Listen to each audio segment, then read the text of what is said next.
ஆன்மீக விளக்க உரைகளை கேட்பதற்காக ஆர்வத்துடன் காத்திருக்கும் சம்ஸ் நேயர்கள் அனைவருக்கும் இதயம் நிறைந்த சலாம். அஸ்ஸலாமு அலைக்கும்.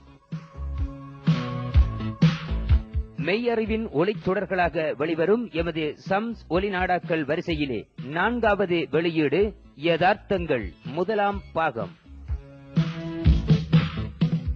புதிய காத்தான்குடி தீன் வீதி சந்தியில் 1982 ஆண்டு ஜனவரி மாதம் 17 நடைபெற்ற மீலாத் பெருவிழாவிலே சம்சுல் உலமா மௌலவி அல்ஹாஜ் ஏ அப்துல் ரவுப் மிஸ்பாகி அவர்கள் ஆற்றிய ஆன்மீக பேருரையின் முதற் பகுதியை தொகுத்து தருகின்றோம்.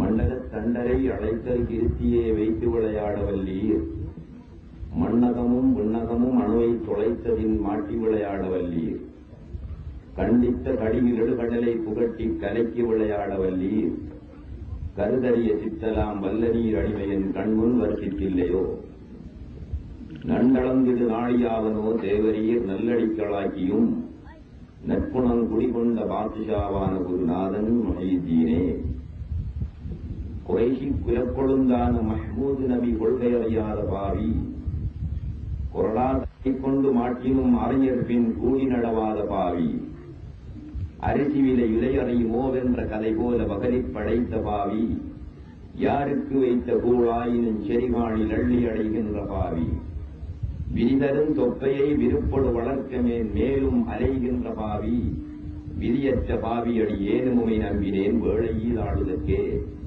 வரிசை நபி வரிசை மிக உள்ள நீர் பின்தொடர வள்ளல் ரசூல் வருகவே, வளருமறு நிறைகுணம் குடிவாழும் என்கிற கண்மணியே மொஹீதீனே. அல்ஹம்துலில்லாஹி அல்லதி தஜல்லா லிஇபாதிஹில் ஆரிஃபீன பிஸிஃபாத்திஹி வ அஸ்மாஇஹி, வஸ்ஸலாத்து வஸ்ஸலாமு அலா சய்யிதினா முஹம்மதின் அல்-மவ்சூமி பிஜமீஇ சிமாத்திஹி வ அலா ஆலிஹி வ அஸ்ஹாபிஹி வ அஸ்வாஜிஹி வ அஹ்லி பைத்திஹி. அம்மா பஅத்.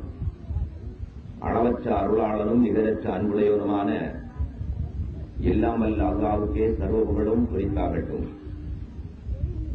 ஸலவாத்தும் சலாமும் சாந்தியும் சமாதானமும் சத்குணசீலர், சன்மார்க்க போதகர், சத்திய திருத்தூதர் சர்தார் து ஆலம் ஸல்லல்லாஹு அலைஹி வஸல்லம் அவர்கள் மீதும், அவர்கள் சொன்ன வழியை நடந்த வழியை பின்பற்றி வாழ்ந்து உயரிய நிலையை பெற்ற உத்தமர்கள், சஹாபா பெருந்தகைகள், நல்லவர்கள், வல்லவர்கள் அனைவர்கள் மீதும், மெய்நிலை கண்ட ஞானி, இறையன்பில் லயித்த பாணி, மஹ்பூபே சுபஹானி, மஅஷூகே ரஹ்மானி, தந்தீர நூரானி, ஐக்கலே சமதானி, மக்பூல் ஹர்தோ ஜஹானி, சையதுனா முஹைதீன் அப்துல் காதிருல் ஜீலானி கத்தஸல்லாஹு சிர்ரஹுல் அஸீஸ் அவர்கள் மீதும் உண்டாவதாக என்று கூறிய பின், அவைக்கு தலைமை வகித்துக் கொண்டிருக்கும் மதிப்புக்குரிய ஆத்மீக சகோதரர் ஷேக் இஸ்மாயில் அவர்களே, மேடையில் வீற்றிருக்கின்ற அறிஞர் பெருமக்களே, இவ்விழாவினை சிறப்பிக்க வருகை தந்துள்ள அன்பு சகோதர சகோதரிகளே, அல்லாஹ்வின் நல்லடியார்களே, இதுவரை இச்சிறப்பான மீலாத் விழாவிலே, மீலாத் விழா மேடையிலே நபியுல்லாஹி ஸல்லல்லாஹு அலைஹி வஸல்லம் அவர்களின் தன்மைகளையும் தத்துவங்களையும் எனக்கு முன் பேசிய அறிஞர்கள், மௌலவிமார்கள் தெளிவாக விளக்கமாக எடுத்துக் கூறினார்கள். இறுதியாக உங்கள் மத்தியில் நானும் நிறுத்தப்பட்டிருக்கிறேன். கூதல் குலுக்கிக் கொண்டிருக்கும் இதே நேரத்தில் நீண்ட நேரம் பேசி உங்களுக்கு அலுப்பை ஏற்படுத்தாமல், எவ்வளவுதான் சாப்பிட்ட போதிலும் கடைசியிலே ஒரு வாழைப்பழம் சாப்பிடுவதற்கு எமது வயிற்றிலே இடமிருக்கும் அல்லவா, அதே போன்று எவ்வளவுதான் நீங்கள் கேட்டுக் கொண்டிருந்தாலும் கடைசியாக அந்த நபி அவர்களை பற்றி ஒரு சில வார்த்தைகளை நான் தரலாம் என்றுதான் எழுந்திருக்கின்றேன். இன்று மீலாத் மேடைகள், மீலாது விழாக்கள் கொள்கை பிரச்சார மேடைகளாக அமைந்திருக்கின்ற காட்சியை நீங்கள் அனைவர்களும் பார்த்துக் கொண்டிருக்கின்றீர்கள். மீலாத் மேடைகள் ஏன் கொள்கை பிரச்சார மேடைகளாக, கொள்கைகள் எடுத்து கூறப்படுகின்ற மேடைகளாக அமைகின்றன என்பதற்கான காரணமும் உங்களுக்கு நன்றாக தெரியும். நபியுல்லாஹி ஸல்லல்லாஹு அலைஹி வஸல்லம் அவர்களுடைய பிறந்த தின விழாவை நாங்கள் கொண்டாடுகிறோம். எந்த அடிப்படையில், எந்த நோக்கத்தில் கொண்டாடுகிறோம் என்றால், அதனால் நிச்சயமாக எங்களுக்கு பயன் கிடைக்கும், நன்மை கிடைக்கும் என்ற எண்ணம் எங்களுடைய உள்ளத்திலே இருக்கிறது. உண்மையில் அதற்கு பயன் நிச்சயமாக கிடைக்கும்.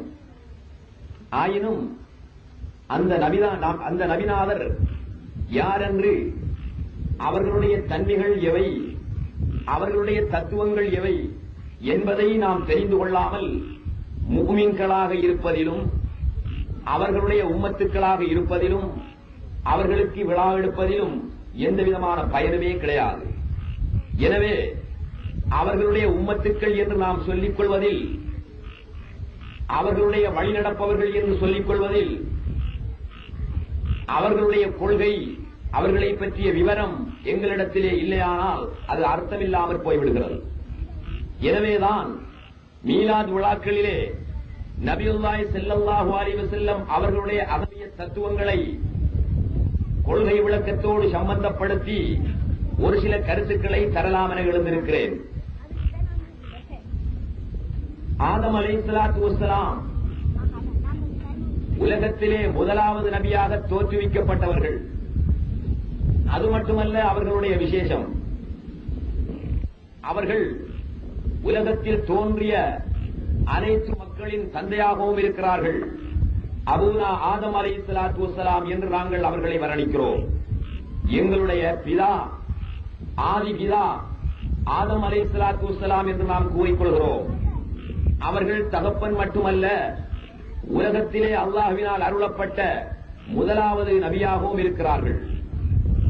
அவர்களுக்கு என்றாவது நாங்கள் விழா எடுக்கிறோமா, விழா எடுத்திருக்கின்றோமா? இல்லை. தந்தையாக இருந்தும் கூட, முதல் நபியாக இருந்தும் கூட, அவர்களை கொண்டு ஈமான் கொள்வது, நம்புவது எமக்கு கடமையாக இருந்தும் கூட, என்றாவது சரித்திரத்திலே இஸ்லாமியர்கள், முஸ்லிம்கள் அந்த ஆதம் நபிக்கு விழா எடுத்திருக்கின்றார்களா? இல்லை.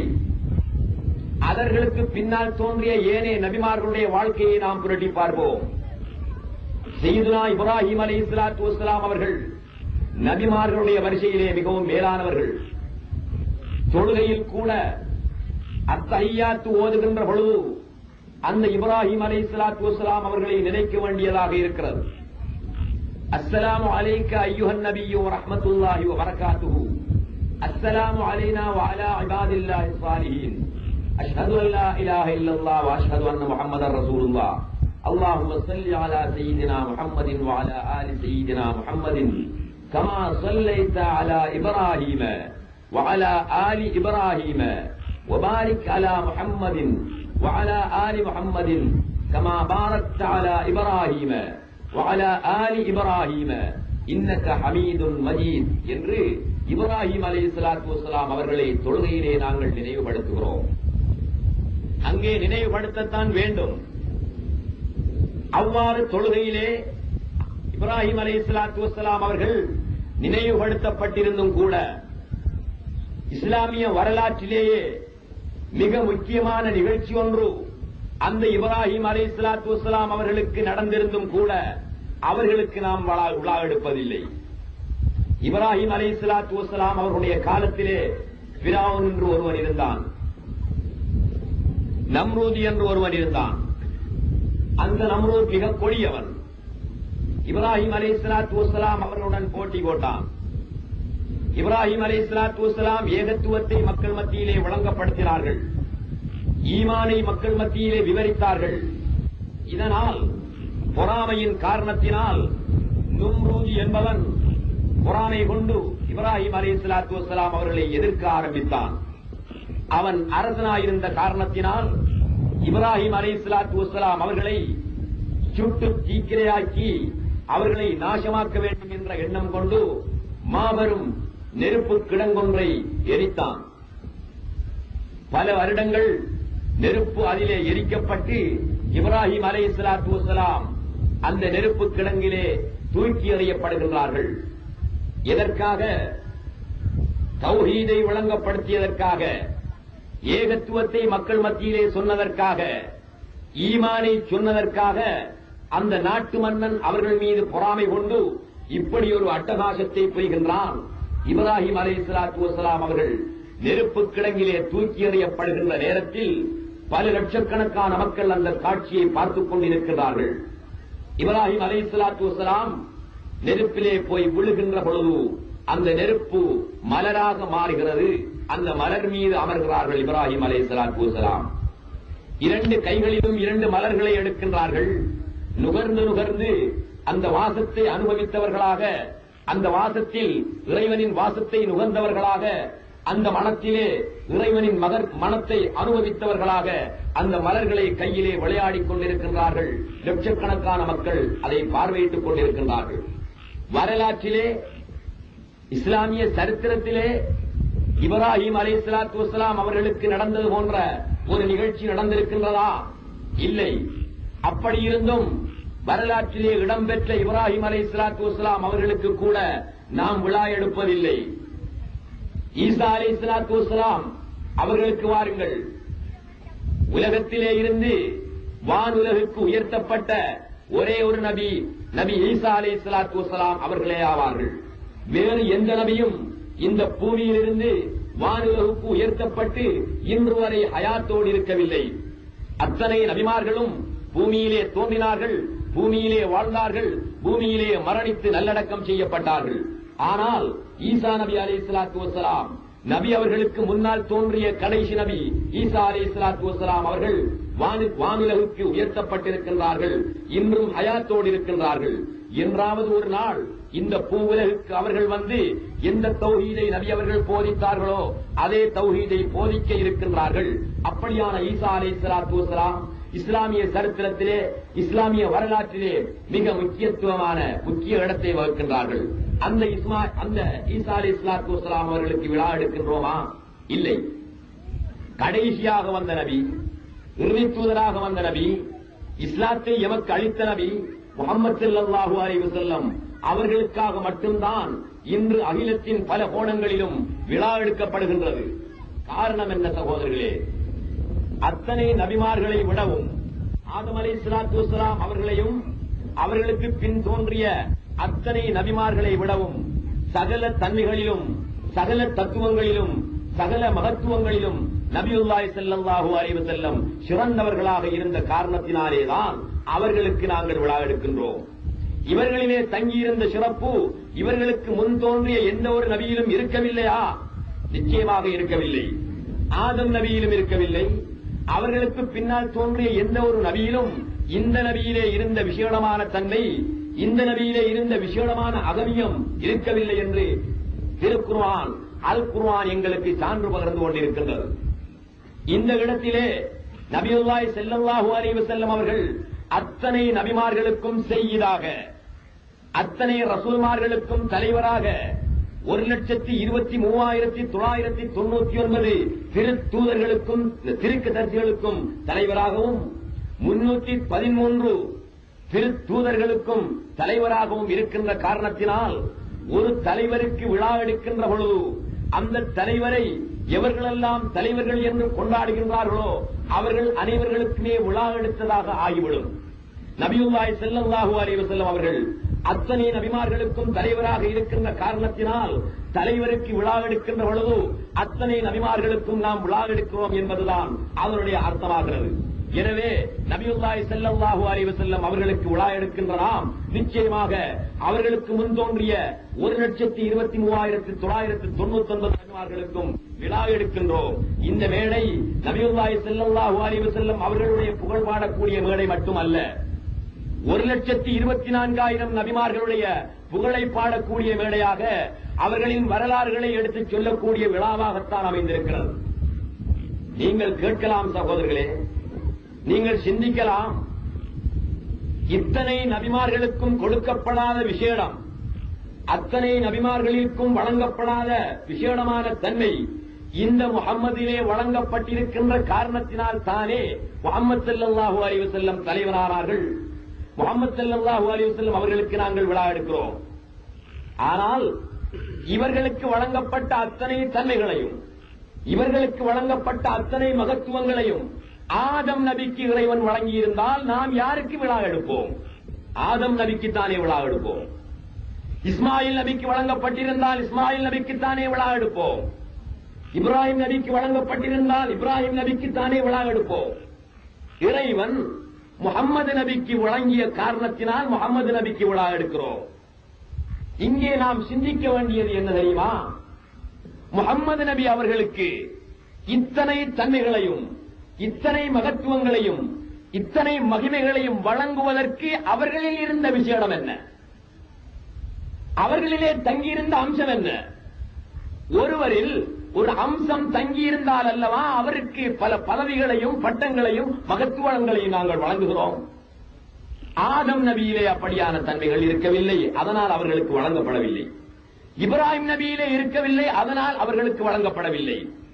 இஸ்மாயில் நபியிலே இருக்கவில்லை, அதனால் அவர்களுக்கு வழங்கப்படவில்லை. முஹம்மது நபியிலே இருந்தது, அதனால் அவர்களுக்கு இத்தகைய சிறப்புகள் எல்லாம் வழங்கப்பட்டிருக்கின்றன. எத்தகைய சிறப்புகள் வழங்கப்பட்டிருக்கின்றன?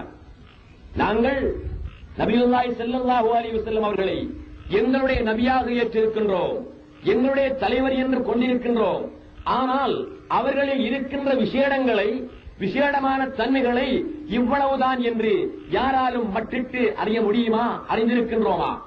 இல்லை, நாம் அறியவும் இல்லை. எந்த ஒரு நபராலும் அவர்களுடைய தன்மைகள் இவ்வளவுதான் என்று மட்டிட்டு உணரவும் அறியவும் முடியவே முடியாது.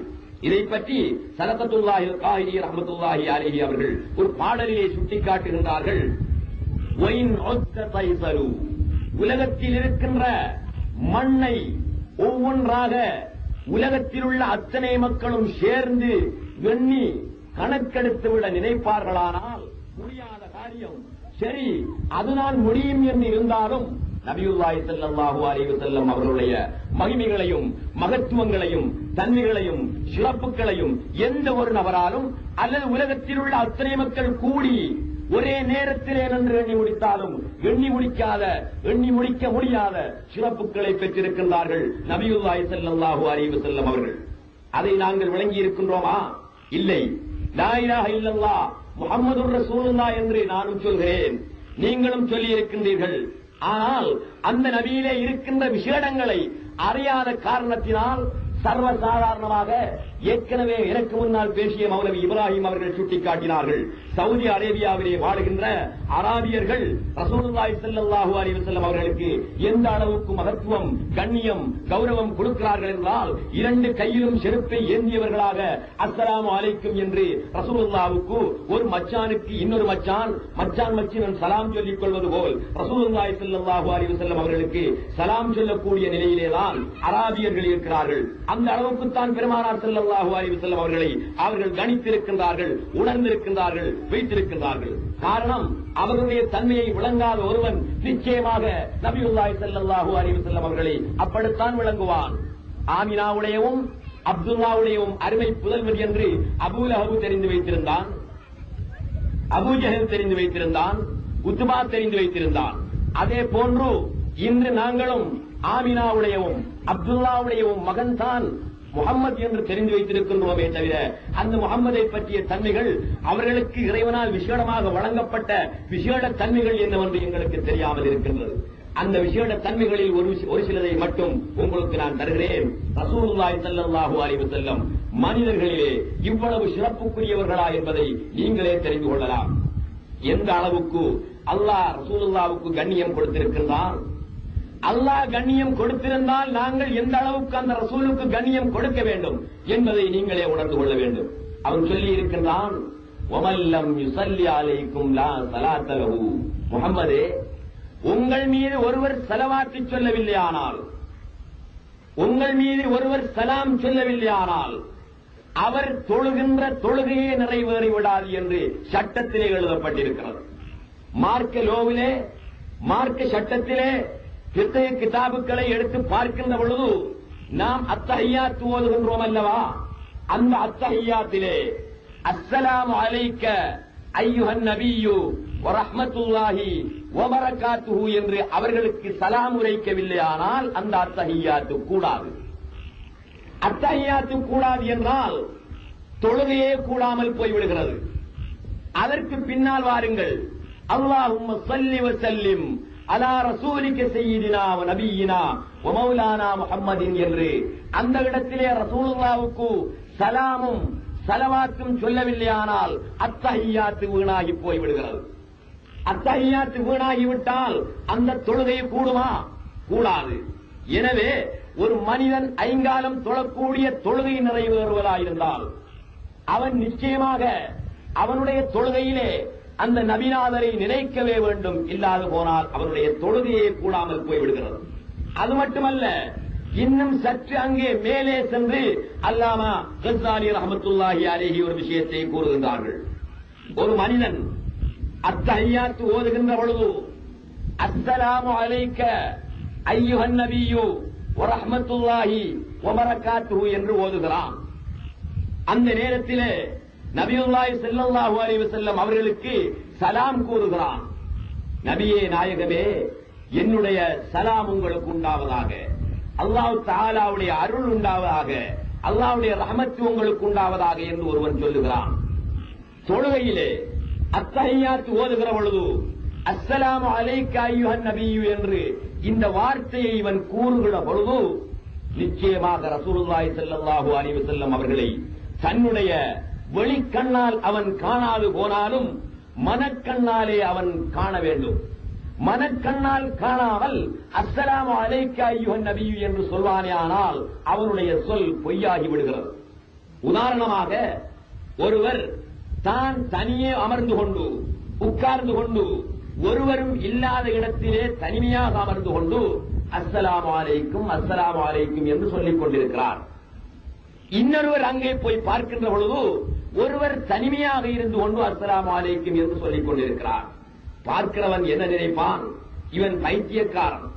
யாருமே தனக்கு முன்னால் இல்லாமல் இருக்கும் பொழுது இவன் சலாம் கூறிக்கொண்டிருக்கின்றானே, வணக்கம் சொல்லிக் கொண்டிருக்கின்றானே என்று இவனை பைத்தியக்காரன் என்றுதான் கருதுவான்.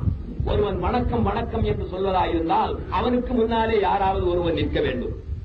நிற்காமல் எந்த ஒரு தோற்றத்தையும் அவன் காணாமல் எந்த ஒரு உருவத்தையும் அவன் தனது மனக்கண்ணாலோ அல்லது தலைக்கண்ணாலோ காணாமல் வணக்கம் வணக்கம் என்று சொல்லிக் கொண்டிருப்பானே, ஆனால் அவனை பார்க்கின்றவன் இவன் பைத்தியக்காரன் என்று சொல்வான் அல்லவா? அதே போன்றுதான் அரபியிலும் தமிழில் வணக்கம் என்று சொல்லுகிற பொழுது தனக்கு முன்னாலே ஒருவர் இல்லாமல் இருக்க வணக்கம் என்ற வார்த்தையை உபயோகிப்பது தவறாக இருப்பது போல் அரபியிலும் அவ்வாறுதான். அஸ்ஸலாமு அலைக்க அய்யுஹன் நபியு வ ரஹ்மத்துல்லாஹி வ பரகாத்துஹு, நபியே நாயகமே உங்களுக்கு என்னுடைய சலாம் உண்டாவதாக என்று தொழுகின்ற ஒரு மனிதன் அத்தஹியாத்திலே வைத்து கூறுகிறான். தொழுகின்ற அத்தனை மக்களும் இந்த வார்த்தையை உபயோகித்துத்தான் ஆக வேண்டும். இவ்வாறு உபயோகிக்கின்ற நேரத்தில் இதுகால வரை நானும் தொழுதிருக்கின்றேன், நீங்களும் தொழுது கொண்டிருக்கின்றீர்கள், அத்தஹியாத்து ஓதி இருக்கின்றோம். அந்த நேரத்திலே இவ்வாறு சலாம் கூறுகின்ற நேரத்திலே எங்களுடைய தலைக்கண்ணினாலாவது அல்லது மனக்கண்ணினாலாவது திருநபி அவர்களின் திருத்தோற்றத்தை நாங்கள் பார்த்திருக்கின்றோமா? அவர்களுடைய திருத்தோற்றம் எங்களுக்கு காட்சி அளித்திருக்கின்றதா? இல்லை. காணாமல் வணக்கம் கூறியிருக்கிறோம், காணாமல் சலாம் கூறியிருக்கிறோம். அப்படியானால் இந்த அடிப்படையில் சலாம் கூறியவர்கள் எல்லாம் யார்? பைத்தியக்காரர்களேதான், பொய்யர்களேதான். ஒருவர் தனக்கு ஒரு தோற்றமும் தெரியாமல், ஒரு காட்சியும் தெரியாமல், ஒரு உருவமுமே தெரியாமல் வணக்கம் வணக்கம் என்று சொன்னால் அது பொய்யாகுமா இல்லையா? அதே போன்று தனக்கு காட்சி தெரியாமல் அஸ்ஸலாமு அலைக்க என்று சொன்னால் அது பொய்யாகின்றது. எனவேதான் இந்த மனநிலையை பெற்று அத்தனை மக்களும் தொழமாட்டார்கள். ஒரு சிலரால் தான் இந்த மனநிலையை பெற்று தொழ முடியும். சலாம் சொல்லுகின்ற பொழுது ரசூலுல்லாஹ்வை முஹம்மது நபி அவர்களை தன்னுடைய மனக்கண்ணாலோ அல்லது வெளிக்கண்ணாலோ காண முடியும், எல்லா மக்களாலும் காண முடியாது என்பதனால் தான் தொழுகை முடிந்த பின்பு அஸ்தக்பிருல்லாஹல் அஸீம், அஸ்தக்பிருல்லாஹல் அஸீம், அஸ்தக்பிருல்லாஹல் அஸீம் என்று 3 முறை சொல்வதை சுன்னத்தாக்கப்பட்டிருக்கிறது. எந்த பள்ளிவாயிலை எடுத்துக்கொண்டாலும் சரி, தொழக்கூடிய எந்த நபரை எடுத்துக்கொண்டாலும் சரி, தொழுகை முடிந்தவுடன் என்ன சொல்கிறார்கள்? அஸ்ஸலாமு அலைக்கும் வரஹ்மத்துல்லாஹி வபரகாத்துஹு, அஸ்ஸலாமு அலைக்கும் வரஹ்மத்துல்லாஹி வபரகாத்துஹு. சலாம் கொடுத்து முடிந்த பின் உடனே அஸ்தக்பிருல்லாஹல் அஸீம், இறைவா நான் செய்த பாவத்தை நீ மன்னித்துக் கொள், நான் செய்த பாவத்தை நீ மன்னித்துக் கொள், நான் செய்த பாவத்தை நீ மன்னித்துக் கொள் என்று பாவ மன்னிப்பு தேடுகிறோம். எப்பொழுது? தொழுகை முடிந்தவுடனே தேடுகிறோம். சகோதரர்களே, இங்கே நீங்கள் சிந்தனை பண்ணி பார்க்க வேண்டும், ஆராய்ந்து பார்க்க வேண்டும். அல்லாஹு அக்பர் என்று தக்பீர் கட்டியதிலிருந்து சலாம் கொடுக்கின்ற வரைக்கும் இவன் எவ்வளவோ பக்குவமாக தொழுகை என்ற வணக்கத்தை நிறைவேற்றி முடித்திருக்கின்றான். பாவமா செய்தான்? பாவம் எதுவும் அவன் செய்யவில்லை. தொழுகை என்ற வணக்கத்தையே செய்து முடித்திருக்கிறான்.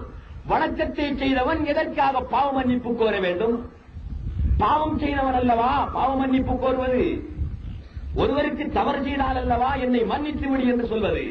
தவறு செய்யாமல் அவருக்கு உபகாரமே செய்து கொண்டிருந்து விட்டு, அவருக்கு உதவியே செய்து கொண்டிருந்து விட்டு, அவருடைய சொற்படியே நடந்துவிட்டு என்னை மன்னித்துக் கொள் என்று சொல்வதில் என்ன அர்த்தம் இருக்கிறது? அல்லாஹ் அக்பர் என்று தொழுகைக்காக தக்பீர் கட்டியதிலிருந்து அஸ்ஸலாமு அலைக்கும் என்று சொல்லுகின்ற வரை இவன் எதிலே ஈடுபட்டிருக்கிறான்? பாவச் செயலிலே ஈடுபட்டிருக்கிறானா? நன்மையான செயலிலே ஈடுபட்டிருந்தானா? நன்மையான செயலிலே ஈடுபட்டிருந்தான். அப்படியானால் அவன் தொழுகையை முடித்துவிட்டு சொல்ல வேண்டிய வார்த்தை அல்ஹம்துலில்லாஹ் தானே. இறைவா உனக்கே எல்லா புகழும், இந்த தொழுகையை பரிபூர்ணமாக நிறைவேற்றுவதற்கு உதவி அளித்தவன் நீயே ஆவாய். இறைவன் அவனுக்கு உதவி இருக்கின்றான், அவனை இவன் புகழ்கின்றான். சரி, ஆனால் இவன் வணக்கத்தை நிறைவேற்றிவிட்டு பாவ மன்னிப்பு கோருகின்றானே, எதற்காக தெரியுமா? அஸ்ஸலாமு அலைக்க அய்யுஹன் நபியு வரஹ்மத்துல்லாஹி வபரகாத்துஹு என்று நபி அவர்களுக்கு சலாம் சொல்லுகின்ற நேரத்தில் நபி அவர்களை இவன் காணாது போனால், காணாமல் சலாம் உரைத்திருந்தால், காணாமல் வணக்கம் என்று சொல்லி இருந்தால் இவன் பொய்யனாக ஆகிவிடுகிறான். எனவே தொழுகை முடிந்தவுடன் அஸ்தக்பிருல்லாஹல் அஸீம், இறைவா நான் அத்தஹியாத்து ஓதுகின்ற நேரத்தில், ஓதிய நேரத்தில் உன்னுடைய நபி மீது சலாம் சொன்னேன், அவர்களை காணாமல் வணக்கம் சொல்லிவிட்டேன், அவர்களை காணாமல் அவர்களுக்கு சலாம் சொல்லிவிட்டேன், அது என்னுடைய பொய். எனவே தொழுகையிலே நான் சொன்ன பொய்யை, நான் செய்த பாவத்தை நீ மன்னித்துக் கொள்ள வேண்டும் என்பதற்காகத்தான் தொழுகையை முடிந்தவுடனே அஸ்தக்பிருல்லாஹல் அஸீம் என்று நாங்கள் சொல்கிறோம். நபி அவர்களை தொழுகையிலே நினைக்காது போனால், நபி அவர்கள் மீது ஸலவாத் உரைக்காது போனால், நபி அவர்கள் மீது சலாம் உரைக்காது போனால் தொழுகை வீணாகி விடுகிறது, அதே நேரத்திலே பொய்யாகி விடுகிறது, பாவ மன்னிப்பு கேட்க வேண்டிய ஒரு நிலைமையும் ஏற்படுகிறது. அதனால் தான் சட்டத்திலே எழுதியிருக்கிறார்கள், தொழுகையை முடிந்தவுடன் நீ பாவ மன்னிப்பு கேட்டுக்கொள். காரணம், நீ சரியாக தொழுதிருந்தால் அதை பற்றி ஒன்றுமில்லை, சரியாக தொழவில்லையானால், சரியாக சலாம் உரைக்கவில்லையானால் நீ பொய் உரைத்தவனாக, தவறு செய்தவனாக ஆகிவிடுவாய், உன்னுடைய தவறுக்காக நீ மன்னிப்பு கோரத்தான் வேண்டும் என்று சட்டம் திருட்டியிருக்கிறார்கள். நபி அவர்களுடைய சிறப்பு எங்கே இருக்கிறது பார்த்தீர்களா சகோதரர்களே? நபி அவர்களுடைய மகிமை, அவர்களுடைய தன்மை, அவர்களுடைய உயர்வான நிலை தொழுகையிலே எந்த இடத்திலே இருக்கிறது என்பதை சற்று நீங்கள் ஆராய்ந்து பாருங்கள். உமல்லம் யுஸல்லி அலைக்கும் லா ஸலாத்த லஹு, நபியே நாயகமே உங்கள் மீது எவன் சலாம் உரைக்கவில்லையோ, எவன் ஸலவாத் உரைக்கவில்லையோ அவனுக்கு தொழுகையே இல்லை என்று சட்டத்திலே எழுதப்பட்டிருக்கிறது. ஐங்கால தொழுகை ஃபர்து ஐன், ஒவ்வொருவரும் கட்டாயமாக தொழுதாக வேண்டிய ஒரு கடமை. அந்த கடமையில் கூட நபி அவர்களுக்கு ஸலவாத் உரைப்பதை இணைக்கப்பட்டிருக்கிறது என்றால் அந்த நபி பதவியில் உள்ளவனுக்காக தொழ முடியுமா? இல்லை, இறைவனுக்காகத்தான் தொழுகை வைக்கப்பட்டிருக்கிறது, இறைவனுக்காகத்தான் நாங்கள் தொழுகிறோம். அந்த வணக்கத்திலேயே நபி அவர்கள் கூட்டாக்கப்படுகிறார்கள் என்றால், நபி அவர்கள் சேர்க்கப்படுகிறார்கள் என்றால், நபி அவர்கள் இணைக்கப்படுகிறார்கள் என்றால் அந்த நபியுடைய அந்தஸ்து எத்தனை மகிமை பெற்றது, எத்தனை மேலானது என்பதை இதன் மூலமாக நாங்கள் தெரிந்து கொள்ள வேண்டும். அது மட்டுமா, எந்த அளவுக்கு வைத்திருக்கின்றான்? லா இலாஹ இல்லல்லாஹ் முஹம்மதுர் ரசூலுல்லாஹ். உங்களுக்கு தெரியும், காபிரான ஒருவர் இஸ்லாத்திலே சேர விரும்புகிறார் என்று வைத்துக் கொள்வோம். பள்ளிவாயிலுக்கு வந்து சொல்லுகிறார், நான் இஸ்லாத்திலே சேர விரும்புகிறேன், எனக்கு கலிமா சொல்லித் தாருங்கள் என்று கேட்கிறார். பள்ளிவாயிலில் இருக்கின்ற பேசிமா அல்லது ஆலிமுசா அல்லது லெப்பை அந்த காவிருக்கு கலிமா சொல்லிக் கொடுக்கிறார். லா இலாஹ இல்லல்லாஹ் முஹம்மதுர் ரசூலுல்லாஹ். அவர் சொல்கிறார், இஸ்லாத்திலே சேர்ந்து விடுகிறார். இவர் சொன்னது எத்தனை வார்த்தை? 2 வார்த்தைகள் சொல்லுகிறார். ஒன்று லா இலாஹ இல்லல்லாஹ், மற்றது முஹம்மதுர் ரசூலுல்லாஹ். இந்த 2 வார்த்தைகளையும் சொன்ன காரணத்தினால் ஒரு காபிரான மனிதன் இஸ்லாத்திலே சேர்ந்து விடுகிறார் என்று சட்டத்திலே இருக்கிறது. சரி, நாம் சிந்தனை பண்ணி பார்க்க வேண்டும். லா இலாஹ இல்லல்லாஹ் முஹம்மதுர் ரசூலுல்லாஹ். லா இலாஹ இல்லல்லாஹ்விலே 12 எழுத்துக்கள், முஹம்மதுர் ரசூலுல்லாஹ்விலே 12 எழுத்துக்கள், ஆக 24 எழுத்துக்கள் இருக்கின்றன. 24 எழுத்துக்களை கொண்ட 2 வசனங்கள், லா இலாஹ இல்லல்லாஹ் என்பது ஒன்று, முஹம்மதுர் ரசூலுல்லாஹ் என்பது மற்றொன்று. இதில் முதலாவதாக லா இலாஹ இல்லல்லாஹும் இரண்டாவதாக முஹம்மதுர் ரசூலுல்லாஹும் அமைந்திருக்கிறது. ஒரு காவிர் இஸ்லாத்திலே இணைகின்ற பொழுது முதலாவதாக அமைக்கப்பட்டிருக்கின்ற லா இலாஹ இல்லல்லாஹ் என்பதை முதலாவதும், இரண்டாவதாக அமைக்கப்பட்டிருக்கின்ற முஹம்மதுர் ரசூலுல்லாஹ் என்பதை இரண்டாவதும் சொல்லி லா இலாஹ இல்லல்லாஹ் முஹம்மதுர் ரசூலுல்லாஹ் என்று சொன்னால் அவர் இஸ்லாத்திலே சேர்ந்து விடுகிறார். இங்கே நீங்கள் சிந்தனை பண்ணி பார்க்க வேண்டும். உங்களுடைய சிந்தனையை சற்று விரித்து பார்க்க வேண்டும். இதை மாற்றி ஒருவன் சொன்னானே ஆனால் அவன் இஸ்லாத்திலே வர முடியுமா? அவன் இஸ்லாமாக முடியுமா? ஒரு காவிர் இஸ்லாத்துக்கு வருகின்றார், அவரிடத்திலே சொல்லிக் கொடுக்கின்றார், முஹம்மதுர் ரசூலுல்லாஹ் லா இலாஹ இல்லல்லாஹ் சொல்லு. அவன் சொன்னான். அவனை இஸ்லாமியன் என்று பாரமெடுக்க முடியுமா? அவனை இஸ்லாமியன் என்று ஏற்றுக்கொள்ள முடியுமா? ஏற்றுக்கொள்ள முடியாது என்று சட்டம் சொல்லுகிறது, லோ சொல்லுகிறது. ஏன் சொல்லுகிறது சகோதரர்களே? சிந்தனை பண்ணி பார்க்க வேண்டும். லா இலாஹ இல்லல்லாஹ் முஹம்மதுர் ரசூலுல்லாஹ் என்று சொன்னவனும் கலிமா தான் சொன்னான். முஹம்மதுர் ரசூலுல்லாஹ் லா இலாஹ இல்லல்லாஹ் என்று சொன்னவனும் கலிமா தான் சொன்னான். ஆனால் மாற்றி சொல்லி இருக்கிறான். இவ்வளவுதான். 12 எழுத்துக்களையும் சொல்லி 24 எழுத்துக்களையும் சொல்லி இருக்கிறான். 2 வசனங்களையும் சொல்லி இருக்கிறான். முஹம்மதுர் ரசூலுல்லாஹ் லா இலாஹ இல்லல்லாஹ் என்று அழகாக மொழிந்திருக்கிறான். அதனுடைய கருத்தையும் சரியாக நம்பி இருக்கிறான். இவனை இஸ்லாமியன் என்று பாரமெடுக்க முடியுமா? இஸ்லாமியன் என்று ஏற்றுக்கொள்ள முடியுமா? சட்டம் என்ன சொல்லுகிறது என்றால் அவனை ஏற்றுக்கொள்ள முடியாது. காரணம், அவன் முதலாவது லா இலாஹ இல்லல்லாஹும் இரண்டாவதாக முஹம்மதுர் ரசூலுல்லாஹும் சொல்ல வேண்டும். ஏன் இதற்கு மாறாக சொன்னால் ஏன் ஏற்றுக்கொள்ள முடியாது? 24 எழுத்துக்களை உச்சரிக்கின்றான், 2 வசனங்களையும் மொழிகின்றான். அதே நேரத்திலே 2 வசனங்கள் தருகின்ற கருத்தையும் நம்புகிறான். வசனத்தை தான் மாற்றி சொல்கிறான். ஏன் அவனை முஸ்லிம் என்று பாரம் எடுக்க முடியாது? அவன் நபி அவர்களுக்கு கௌரவம் கொடுக்கவில்லை, நபி அவர்களுக்கு கண்ணியம் கொடுக்கவில்லை. அதனால் அவனை பாரம் எடுக்க முடியாது.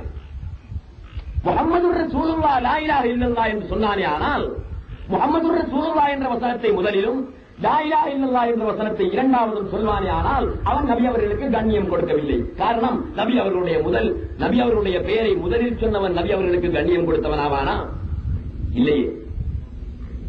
அல்லாஹ்வுடைய பெயரை முதலிலே சொல்லி இரண்டாவதாக அண்ணல் நபியின் பெயரை சொன்னால் அண்ணல் நபிக்கு கௌரவம் கொடுத்தவனாவான். முதலிலே முஹம்மதுர் ரசூலுல்லாஹ் என்று நபி அவர்களின் பெயரை சொல்லி இரண்டாவதாக லா இலாஹ இல்லல்லாஹ் என்று சொன்னவன் நபி அவர்களின் பெயரை முதலில் சொன்ன காரணத்தினால் நபி அவர்களுக்கு கண்ணியம் கொடுத்தவனாக மாட்டான். இது உங்களுடைய சிந்தனைக்கு புரியாது. காரணம், எவருடைய பெயர் முதலில் சொல்லப்படுகின்றதோ அவருக்குத்தானே கண்ணியம் கொடுக்கப்படுகின்றது. லா இலாஹ இல்லல்லாஹ் என்று முதலில் சொல்லும் பொழுது அல்லாஹ்வுக்கு கண்ணியம் கொடுக்கப்படுகிறது. முஹம்மதுர் ரசூலுல்லாஹ் என்று இரண்டாவதாக சொல்லக்கூடிய நேரத்தில் இரண்டாவது இடம்தான் முஹம்மது ஸல்லல்லாஹு அலைஹி வஸல்லம் அவர்களுக்கு கொடுக்கப்படுகிறது. இதை மாற்றி முஹம்மதுர் ரசூலுல்லாஹ் என்று முதலிலே சொன்னால் ரசூலுல்லாஹ்வுக்கு முதலிடம் கொடுக்கப்படுகிறது. லா இலாஹ இல்லல்லாஹ் என்பதை இரண்டாவதாக சொன்னால் அல்லாஹ்வுக்கு இரண்டாவது இடம் கொடுக்கப்படுகிறது. இப்படி மாற்றிச் சொல்லுகிற பொழுது முஹம்மதுர் ரசூலுல்லாஹ் லா இலாஹ இல்லல்லாஹ் என்று முஹம்மதை முந்தியும் லா இலாஹ இல்லல்லாஹ்வை பிந்தியும் சொல்லுகிற காரணத்தினால் அல்லாஹ்வுக்கு இரண்டாவது இடம் கொடுத்து விடுகிறான் என்பதனால் அவன் இஸ்லாமாக முடியாது என்பதா? இல்லை, அதுவல்ல. நபி அவர்களுடைய பெயரை முதலில் உச்சரித்தவன் நபி அவர்களுக்கு கண்ணியம் கொடுத்தவனாக மாட்டான். லா இலாஹ இல்லல்லாஹ் என்று அல்லாஹ்வுடைய பெயரை முதலிலே உச்சரித்தவன் தான் நபி அவர்களுக்கு கண்ணியம் கொடுத்தவனாவான். அது எப்படி என்றால், லைலா மஜ்னூனுடைய கதை ஒன்று இருக்கிறது, அதையும் நாம் சொல்லிக் கொள்கிறேன். லைலா மஜ்னூன் என்றால் லைலா என்ற பெண்மணி மீது காதல் கொண்டவன், பாசம் கொண்டவன், அன்பு கொண்ட ஒரு பைத்தியக்காரன். இவன் லைலாவுடைய பெயரை சொல்வதாயிருந்தால் வாயிலே ஏதாவது உணவுகள் இருந்தால் உணவுகளை எல்லாம் துப்பிவிட்டு வாயை கழுவி சுத்தம் பண்ணிவிட்டு லைலா என்று சொல்வானாம். பக்கத்தில் இருப்பவன், ஏனப்பா இவ்வளவு கஷ்டத்திற்கு மத்தியிலே அவளுடைய பெயரை உச்சரிக்கின்றாய்? கடலை சாப்பிட்டுக் கொண்டிருந்தாலும் வாயை கழுவிவிட்டுத்தானே அவருடைய பெயரை உச்சரிக்கின்றாய், ஏன் சும்மா சொன்னால் என்ன என்று கேட்டால் அவன் சொல்வானாம், என்னுடைய காதலியின் உடலும் பரிசுத்தமானது, என்னுடைய காதலியின் பெயரும் பரிசுத்தமானது. லைலா என்ற பெயரை சொல்லுகிற பொழுது எனக்கு ஏற்படுகின்ற இன்ப சுகம் இன்னவென்று என்னால் வர்ணிக்க முடியாது. அவளும் பரிசுத்தமானவள், அவளுடைய பெயரும் பரிசுத்தமானது. பரிசுத்தமான பெயரை அசுத்தமான நாவினால் சொல்ல நான் விரும்பவில்லை. கடலை சாப்பிட்ட வாயால், உணவு உட்கொண்ட வாயால் அவளுடைய பெயரை லைலா என்று சொல்வதை நான் விரும்பவில்லை. எனவே வாயை கழுவி சுத்தம் செய்த பின்புதான் லைலா என்று சொல்ல நான் விரும்புகிறேன். என்னுடைய வாய் சுத்தமானவின், சுத்தமான வாயினால் சுத்தமான பெயரை சொல்ல நான் விரும்புகிறேன் என்று சொன்னானாம். இதே போன்று ஒரு மனிதன் பாவம் செய்து அவனுடைய நாக்கு பாவத்திலேயே லயித்து போயிருக்கிறது. ஒரு மனிதன் கண்ணால் பாவம் செய்வது போல், கையால் பாவம் செய்வது போல், காலால் பாவம் செய்வது போல், மனதால் பாவம் செய்வது போல் ஒரு மனிதன் தன்னுடைய நாவினாலும் பாவம் செய்கிறான். அதிகமாக மனிதன் செய்யக்கூடிய பாவங்கள் அவனுடைய நாவினாலேயே நடைபெற்றுக் கொண்டிருக்கின்றன. இந்த நாவினால் பாவம் கூடுதலாக நடைபெறுகிறது என்ற காரணத்தினாலேதான் இறைவன் அதற்கு கூடுதலான வரம்புகளை வைத்திருக்கின்றான். பல சுவர்களை போட்டிருக்கின்றான். கண்ணுக்கு ஒரு சுவர், இமை எங்களுடைய விழிக்கு சுவராக இருக்கிறது. இமையை திறந்தால் தான் எங்களுக்கு பார்க்க முடியும். இமையை மூடிக்கொண்டு எங்களால் பார்க்க முடியாது. கண்ணும் பாவம் செய்யக்கூடிய ஒன்று, திடீரென்று பாவம் செய்யக்கூடாது. இமையை திறந்துதான் உள்ளே இருந்து அவர் பார்த்து ஒரு பாவத்தை செய்யலாம். ஆகவே அவர் திடீரென்று பாவம் செய்துவிடக் கூடாது என்பதற்காக அவருக்கு ஒரு சுவர், அவருக்கு ஒரு திரை போட்டு வைத்திருக்கிறான் இறைவன். அதுதான் இமை என்ற திரை.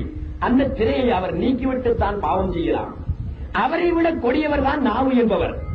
ஆகையினால் அவருக்கு ஒரு சுவர் அல்ல, பல சுவர்களை வைத்து அந்த நாவை பாதுகாத்து வைத்திருக்கிறான் இறைவன். நாவு உள்ளே இருக்கிறது, அதை சுற்றி வர பற்களை அல்லாஹ் தஆலா வைத்திருக்கிறான்.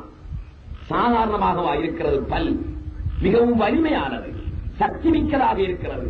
உள்ளே இருக்கின்ற நாவு தன்னுடைய வல்லமையை கொண்டு வெளியே பற்களை இடித்துக் கொண்டு வரக்கூடாது என்பதற்காக அடுக்கடுக்காக அணி அணியாக அல்லாஹ் தஆலா பற்களை வைத்திருக்கிறான். ஆனால் திருபிள்ளைக்கு பல் இல்லை, திருபிள்ளைக்கு பல்லு தேவையில்லை. காரணம், திருபிள்ளை பாவம் செய்ய வேண்டிய அவசியம் இல்லை, பாவம் செய்ய வேண்டிய நிலையிலே அது இல்லை.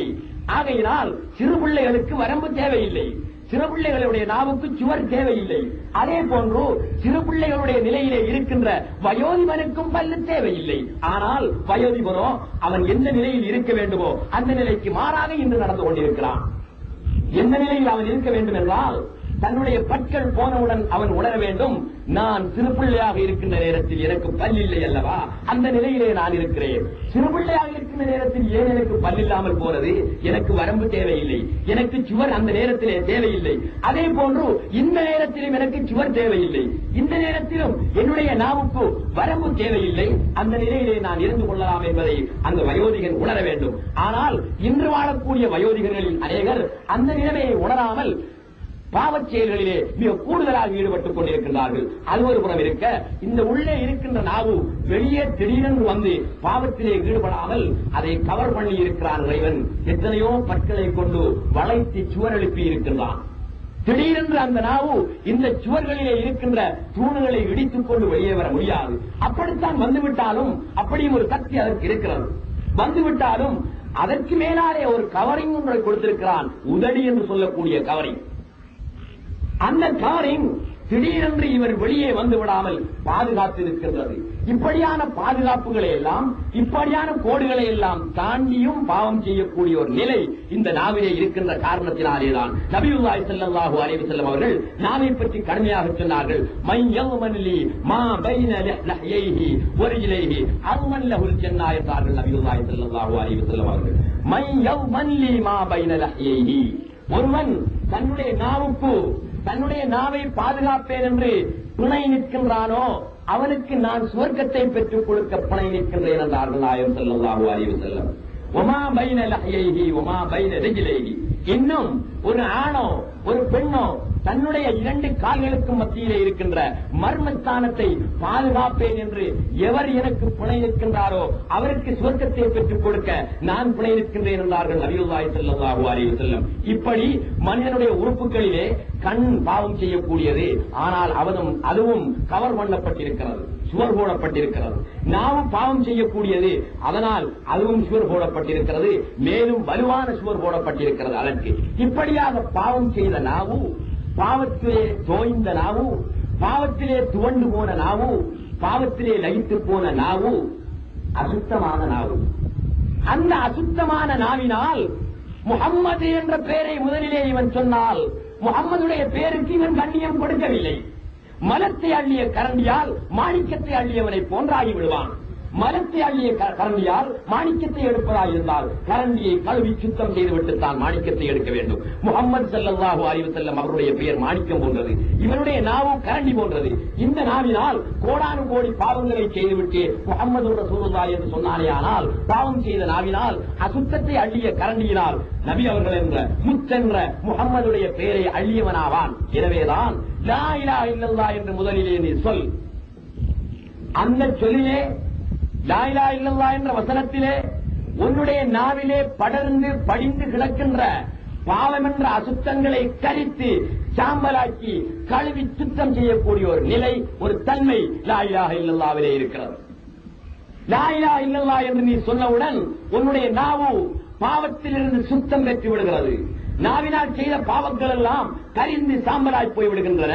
நாவு பரிசுத்தமான நாவாகிறது. முஹம்மது ரசூலுல்லாஹ் என்று அந்த நாவினால் சொல், அதுதான் அவர்களுக்கு கொடுக்கக்கூடிய கண்ணியம்.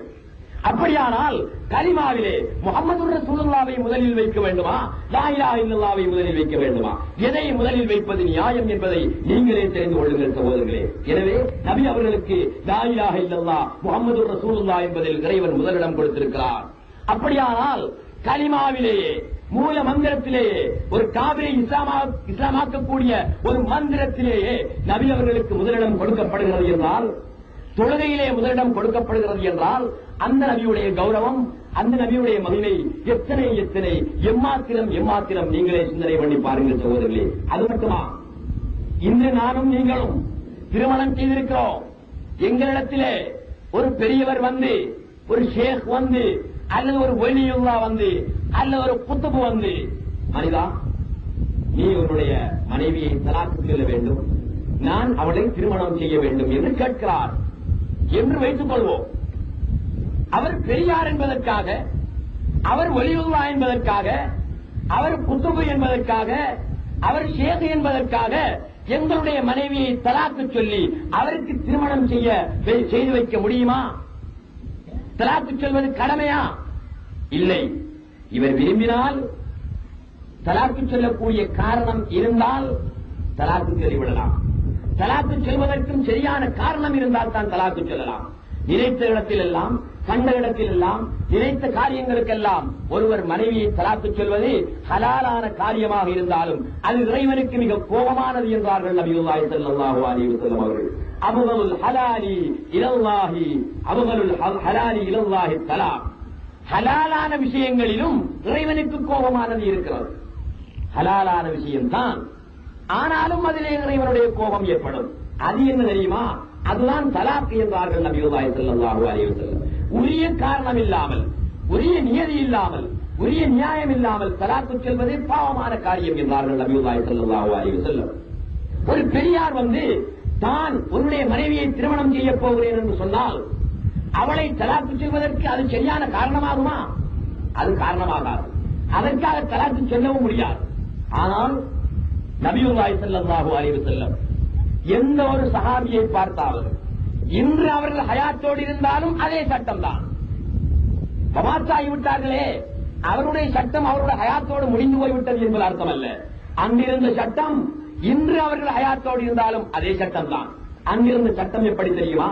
நபியுல்லாஹி ஸல்லல்லாஹு அலைஹி வஸல்லம் அவர்கள் ஒரு சஹாபியை பார்த்து, சஹாபியே, உன்னுடைய மனைவியை நான் விவாகம் செய்ய போகிறேன் என்று சொன்னால், அந்த சஹாபி தன்னுடைய சொந்த மனைவியை உடனே விவாகரத்து செய்வது அவருக்கு ஃபர்து ஐன் ஆகிவிடுகிறது, கடமையாகி விடுகிறது, கட்டாய சட்டமாகி விடுகிறது. அவர் தலாக்கு சொல்லவில்லையானால், அவருடைய மனைவியை விவாகரத்து செய்யவில்லையானால் அவர் பாரிய தண்டனைக்குரியவராகிறார், பாரிய குற்றத்தை புரிந்தவராகிறார். இது எந்த ஒரு ஒலிக்கும், எந்த ஒரு குதுபுக்கும், எந்த ஒரு மகானுக்கும் கொடுக்கப்படாத ஒரு சட்டம். நபியுல்லாஹி ஸல்லல்லாஹு அலைஹி வஸல்லம் அவர்களுக்கு மட்டும் இருக்கிறது. இன்று கூட ஹயாத்தோடு இருந்து நபியுல்லாஹி ஸல்லல்லாஹு அலைஹி வஸல்லம் அவர்கள் எம்மில் யாரையாவது பார்த்து உன்னுடைய மனைவியை நான் திருமணம் செய்ய போகிறேன் என்று சொன்னார்களே, ஆனால் நமது மனைவியை உடனடியாக விவாகரத்து செய்வது எங்களுடைய ஃபர்து ஐனாக இருக்கிறது, சட்டத்தில் எழுதப்பட்டிருக்கிறது. சகோதரர்களே, நபியுல்லாஹி ஸல்லல்லாஹு அலைஹி வஸல்லம் அவர்களுக்கு கொடுக்கப்பட்டிருக்கிற மனைவியை பார்த்தீர்களா? அவருடைய சிறப்புகளை பார்த்தீர்களா? எந்த ஒரு நபிக்கும் வழங்கப்பட்டிருந்ததா? இல்லையே, முகமது அவர்களுக்கு தான் வழங்கப்படுகிறது. இப்படியான சிறப்புகள் வழங்கப்படுவதற்கு அவர்களில் இருந்த தன்மை என்ன, அதைத்தான் நாங்கள் சிந்திக்க வேண்டும். அதற்காகத்தான் நான் இதை சொல்லி வருகிறேன். இதை மட்டும் நீங்கள் வழங்கிவிட்டு போவது நோக்கமல்ல. இத்தகைய சிறப்புகள் எல்லாம் முகம்மதுக்கு ஏன் கொடுக்கப்பட்டது? இப்ராஹிமுக்கு கொடுத்திருக்கலாம், ஆதம் நபிக்கு கொடுத்திருக்கலாம், இஸ்மாயில் நபிக்கு கொடுத்திருக்கலாம், யாரோ ஒரு நபிக்கு கொடுத்திருக்கலாம். அவ்வாறு கொடுக்கப்பட்டிருந்தால் அந்த நபியைத்தானே இன்று நாங்கள் கொண்டாடுவோம், அந்த நபிக்குத்தானே இன்று விழா எடுப்போம். முகம்மதுக்கு மட்டும் 1,24,000 நபிமார்களில் முகமது நபிக்கு மட்டும் இந்த சிறப்புகளை கொடுக்கப்பட்டதற்குரிய சரியான காரணம் என்ன? அவர்களில் இருந்த விசேடமான தன்மை எது என்பதை பற்றித்தான் நாம் ஆராய வேண்டும் என்பதற்காக சொல்லிக் கொண்டிருக்கிறேன். அது மட்டுமல்ல, ஒருவர் தொழுது கொண்டிருக்கிறார், அல்லாஹ் அக்பர் என்று தக்பீர் கட்டிவிட்டார், பரவான தொழுகையிலே ஈடுபட்டுக் கொண்டிருக்கிறார் என்று வைத்துக் கொள்வோம். ஐங்கால தொழுகையிலே ஈடுபட்டுக் கொண்டிருக்கிறார். இருக்கின்ற நேரத்தில் அவருடைய தொழுகையை விட்டுவிட்டு அவர் வேறு வேலைக்கு செல்வதற்கு அவருக்கு இஸ்லாத்திலே அனுமதி இருக்கிறதா என்றால் கிடையாது. அவர் தொழுகையை முடித்துத்தான் ஆக வேண்டும். ஆனால் ஒரு உயிரை காப்பாற்றுவதற்காக தன்னுடைய பரவான தொழுகையை கூட விட்டுவிடலாம் என்று சட்டத்திலே இருக்கிறது. உதாரணமாக, ஒரு குருடன், கண் தெரியாத ஒருவர் நடந்து செல்கிறார், நெருப்பு இருக்கிறது அல்லது ஒரு குழி இருக்கிறது, தொழுது கொண்டிருக்கின்ற ஒரு மனிதன் அந்த நிலையை பார்க்கின்றான். குருடன் நடந்து செல்கின்றான், அவன் குழியிலே விழுந்து விடுவான் அல்லது நெருப்பிலே விழுந்து விடுவான் அல்லது கரண்டிலே போய் விழுந்து விடுவான் என்று இவன் கருதுகிறான். உடனே அவன் தொழுகையை விட்டுவிட்டு அவரை காப்பாற்றுவதற்கு இஸ்லாத்திலே சட்டம் இருக்கிறது. காரணம், ஒரு உயிரை காப்பாற்றுவதற்காக தொழுகையை விடலாம் என்று சட்டத்திலே எழுதப்பட்டிருக்கிறது. ஒரு வீடு எரியப் போகின்றது, ஒரு வீட்டிலே நெருப்பு பிடிக்கப் போகின்றது, தக்பீரை கட்டிக்கொண்டு நிற்கின்ற ஒருவனுக்கு வீட்டின் கூரையிலே நெருப்பு பிடிக்கின்ற காட்சி தென்படுகிறது. இந்த நேரத்தில் இவன் தொழுது கொண்டிருக்க வேண்டுமா அல்லது தொழுகையை விட்டுவிட்டு நெருப்பை அணைக்க வேண்டுமா? எது சட்டம்? என்ன சட்டத்திலே எழுதப்பட்டிருக்கிறது என்று கேட்டால், அந்த பொருளை காப்பாற்றுவதற்காக, அதனால் ஏற்படக்கூடிய சேதத்தை காப்பாற்றுவதற்காக தொழுகையை விட்டுவிட்டு அதை அவன் அணைத்து விடலாம், அதன் பின்பு தொடரலாம் என்று சட்டத்தில் எழுதப்பட்டிருக்கிறது. சாதாரண விஷயங்களுக்காக தொழுகையை விட முடியாது. ஆனால் நமது உயிருக்குயிரான தோழர் ஒருவர் அல்லது எவருக்கு வழிகாட்டியாவரன் வந்த குரு ஒருவர் அல்லது நாட்டிலே பிரசித்தி பெற்ற ஒரு குத்து ஒருவர் நாம் தொழுது கொண்டிருக்கும் பொழுதோ அவர் கூப்பிடுகிறார் என்று வைத்துக் கொள்வோம். அப்துல்லாவே இங்கே வா என்று கூப்பிட்டால், குரு கூப்பிடுவதற்காக அப்துல்லா தொழுகையை விட்டுவிட்டு போகலாமா? அல்லது குத்துபு கூப்பிடுகிறார் என்பதற்காக தொழுகையை விட்டுவிட்டு போகலாமா? இல்லது அவுலியா கூப்பிடுகிறார் என்பதற்காக தொழுகையை விட்டுவிட்டு போகலாமா? இல்லை, போகக்கூடாது, தொழுகையை விடவும் கூடாது. ஆனால் நபியுல்லாஹி ஸல்லல்லாஹு அலைஹி வஸல்லம் அவர்கள் ஒரு சஹாபி தொழுது கொண்டிருக்கின்ற நேரத்தில், சஹாபியே இங்கே வாரும் என்று அழைத்தால் உடனடியாக தொழுகையை விடுவது அவருக்கு ஃபர்து ஐன், கட்டாய கடமையாகிறது. விடலாம் என்பது அல்ல, விட்டு விடுவது ஆகும் என்பதும் அல்ல, விட்டுவிடவே வேண்டும் என்பதுதான் அதனுடைய சட்டம். அப்படியானால் தொழுகையை கூட நபி அவர்களுடைய அழைப்புக்காக விடலாம் என்றிருந்தால் அந்த நபியுடைய சிறப்பு எப்படியானது, அந்த நபியுடைய மகிமை எத்தகையது? ஆராய்ந்து பாருங்கள் சகோதரர்களே. இத்தனை மகிமைகளையும் இத்தனை சிறப்புகளையும் இத்தனை தன்மைகளையும் பெற்றவர்கள் தான் முஹம்மது ஸல்லல்லாஹு அலைஹி வஸல்லம் அவர்கள். இது நபி அவர்களுடைய சிறப்புகளை பற்றி நீங்கள் விளங்கிக் கொண்டீர்கள். இதைவிட இன்னும் எத்தனையோ ஆயிரம் சிறப்புகள் இருக்கின்றன. நான் சுருக்கமாக விளங்குவதற்காக அவருடைய ஈரோடு சிறப்புகளை எடுத்து காட்ட வேண்டும் என்பதற்காக கூறினேன். ஆனால் இங்கே சிந்திக்க வேண்டியது இதுவல்ல. இத்தகைய சிறப்புகள் எல்லாம், இத்தகைய தன்மைகள் எல்லாம் அவர்களுக்கு ஏன் வழங்கப்பட்டது, அதைத்தான் நாம் சிந்தனை பண்ணி பார்க்க வேண்டும். ஏன் வழங்கப்பட்டது தெரியுமா? அல்லாஹ் தஆலாவினுடைய முதல் கண்ணாடியாக அல்லாஹ் தஆலா தன்னை அந்த கண்ணாடி மூலமாகத்தான் முதலிலே பார்த்தான். அப்படியான ஒரு கண்ணாடியாக, முதல் கண்ணாடியாக, முதல் படைப்பாக, முதல் மதஹராக நபியுல்லாஹி ஸல்லல்லாஹு அலைஹி வஸல்லம் இருந்த காரணத்தினாலேதான் முதல் படைப்பு என்ற காரணத்தினால் இத்தகைய தன்மைகளை எல்லாம் அவர்களிலே வழங்கினான். நபியுல்லாஹி ஸல்லல்லாஹு அலைஹி வஸல்லம் அவர்கள் உலகத்திலே படைக்கப்பட்ட அத்தனை சிருஷ்டிகளிலும் முதல் படைப்பு. அல்லாஹ் தஆலாவுடைய படைப்பு எத்தனை கணக்கு இருக்கிறதா? கோடான கோடி படைப்புகள். இதுவரை எத்தனையோ படைத்து விட்டான். இன்றும் இதே வினாடியிலும் எத்தனையோ கோடானு கோடி படைப்புகளை படைத்துக் கொண்டிருக்கிறான். இதற்கு பின்னாலும் எத்தனையோ கோடானு கோடி சிருஷ்டிகளை சிருஷ்டிக்கத்தான் போகிறான். அவன் சிருஷ்டித்த, இன்றும் சிருஷ்டித்துக் கொண்டிருக்கின்ற, இதற்கு பின்னாலும் சிருஷ்டிக்கின்ற அத்தனை படைப்புகளிலும் ஆக மேலான படைப்பு எது? முஹம்மது ஸல்லல்லாஹு அலைஹி வஸல்லம் அவர்கள். எதனால் அந்த மேலான தன்மையை பெற்றார்கள், எதனால் அந்த சிறப்பை பெற்றார்கள் என்றால் அது முதல் படைப்பு என்ற காரணத்தினாலேதான் சிறப்பை பெற்றார்கள். இறைவன் தன்னிலே இருக்கின்ற, தன்னிலே இருந்த முழு வல்லமைகளையும் நோக்கினான். உலகை படைப்பதற்கு முன்னால், உலகத்தில் உள்ள அத்தனை படைப்புகளையும் படைப்பதற்கு முன்னால் அவன் மட்டும் இருந்தான் என்று சொல்கிறோமே, அவன் மட்டும் இருந்தான் என்று நாங்கள் கூறுகிறோமே, அந்த நிலையில் எல்லா படைப்புகளும் அவனிலேதான் இருந்தன. அந்த நேரத்தில் அவனுக்கு என்னால் கடலை படைக்க முடியும், மலையை படைக்க முடியும், தரையை படைக்க முடியும், கரையை படைக்க முடியும் என்பதெல்லாம் அவனுக்கு தெரிந்திருந்தன. என்னால் அப்துல் ரவுப் என்பவரை படைக்க முடியும், அப்துல்லா என்பவரை படைக்க முடியும், குத்ருல்லாஹிதீன் என்பவரை படைக்க முடியும், ஷாவுலமீன் ஆண்டவரை படைக்க முடியும், முகம்மது என்ற ஒருவரை படைக்க முடியும். இப்படி அவனால் எதையெல்லாம் படைக்க முடியுமோ அவை அனைத்தையும் அவன் அறிந்தவனாகத்தான் இருந்தான். ஆனால் எதையும் படைக்கவில்லை. தனக்குள்ளே இருந்த முழு வல்லமைகளையும், முழு சக்திகளையும், முழு தன்மைகளையும் அவன் விளங்கியவனாக, அறிந்தவனாக இருந்தான். ஆனால் இறைவன் மட்டும்தான் இருந்தான். இப்படி இருந்த நேரத்தில் அவனுக்கு ஒரு ஆசை ஏற்பட்டது. எனக்குள்ளே இருக்கின்ற வல்லமைகளை வெளிப்படுத்த வேண்டும் என்று விரும்பினான். எது போல் என்றால், ஒருவன் பர்மாவுக்கு போய் பல அடிகளை பழகி வந்தான், பல விளையாட்டுகளை பழகி வந்தான் என்று வைத்துக் கொள்வோம். அவன் காத்தான்குடிக்கு வந்து சேர்ந்த பொழுது அவனுடைய உள்ளத்திலே ஏற்படக்கூடிய ஆசைகள் எம்மாத்திரம்.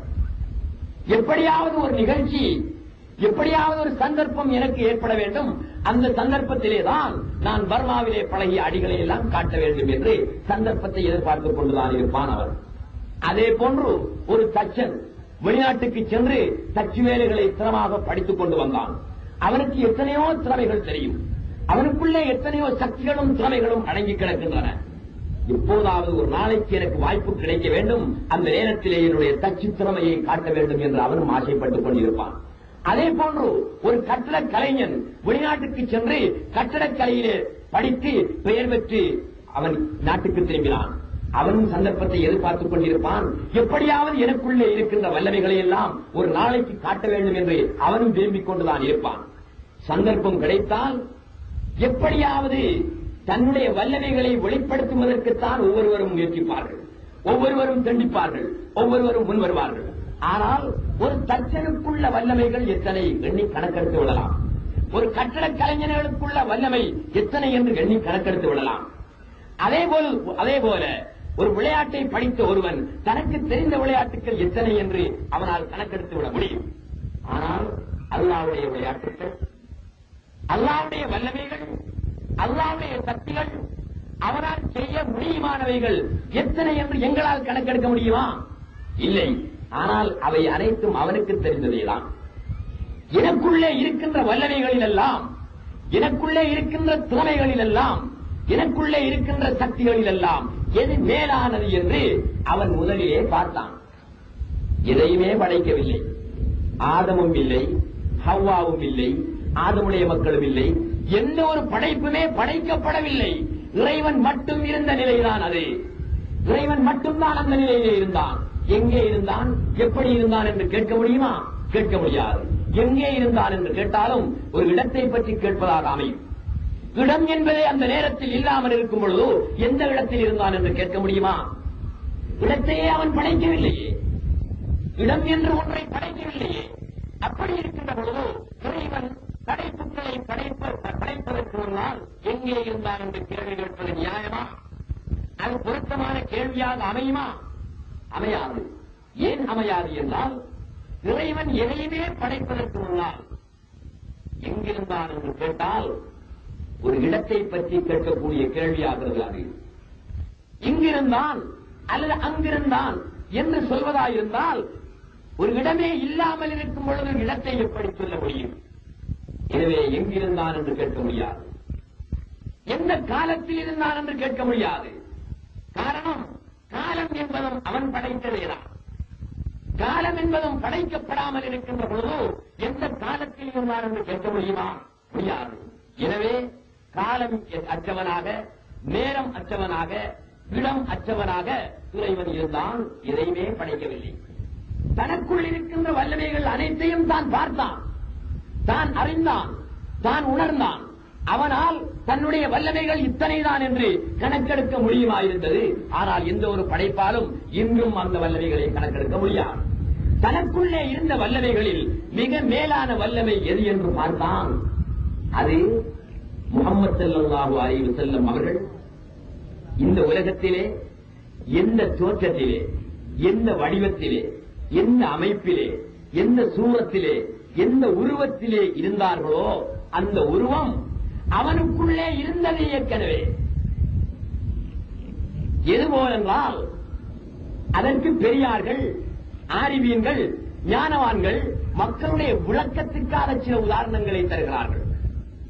ஒரு மாங்கொட்டை, ஒரு மாவிலை, அதற்குள்ளே மாமரங்கள், பல கிளைகள், பல பூக்கள், பல காய்கள், பல கனிகள்.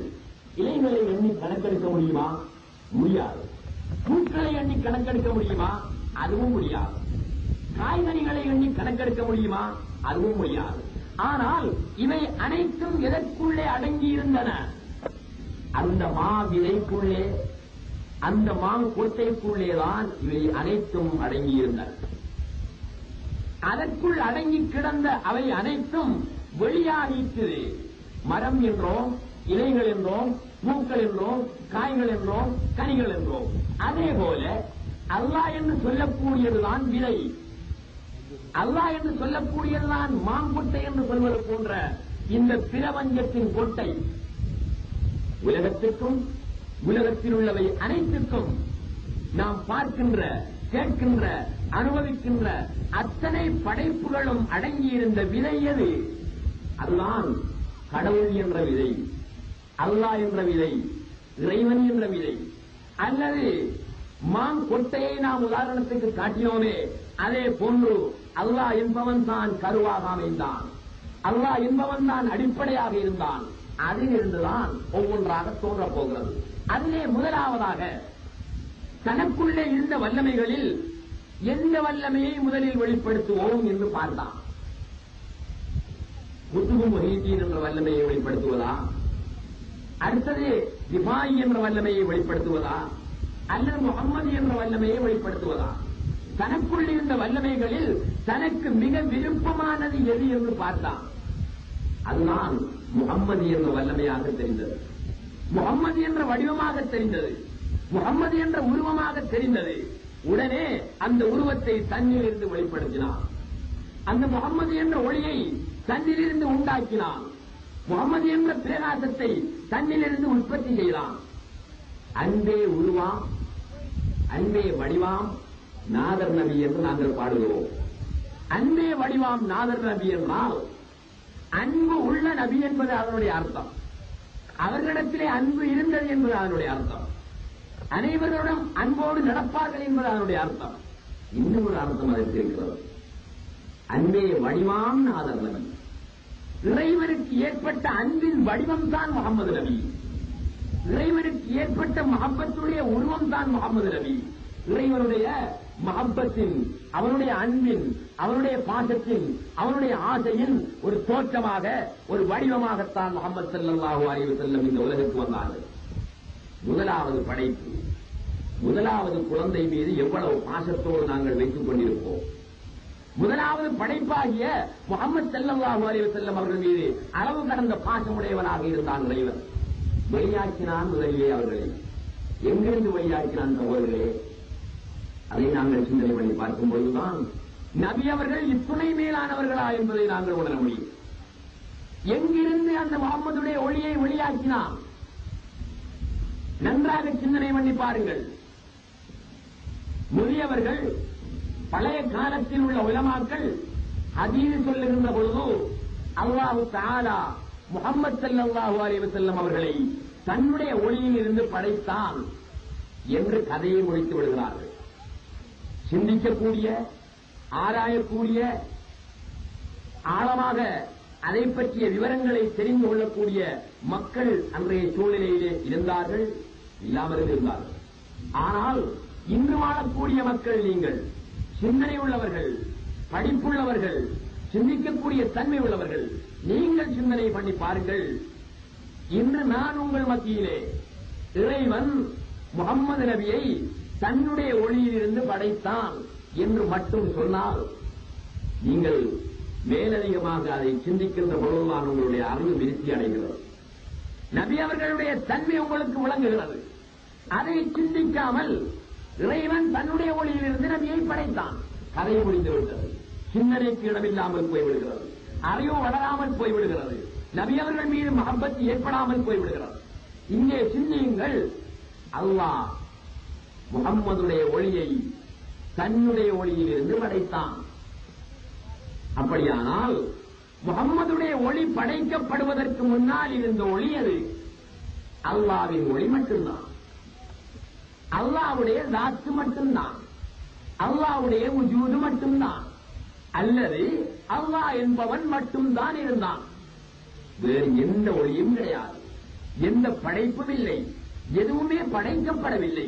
இப்படி இருந்த இறைவன் தான் முஹம்மதுடைய ஒளியை படைக்க விரும்பி படைத்தான். எதிலிருந்து படைத்தான்? அதை நபி அவர்களே சொல்லித் தந்து விட்டார்கள். நாம் சிந்தனை பண்ணி பெற வேண்டிய கருத்தல்ல அது. நபி அவர்களே சொல்லித் தந்தார்கள். அன மின் நூரில்லாஹ் வ குல்லு ஷைஇன் மின் நூரி.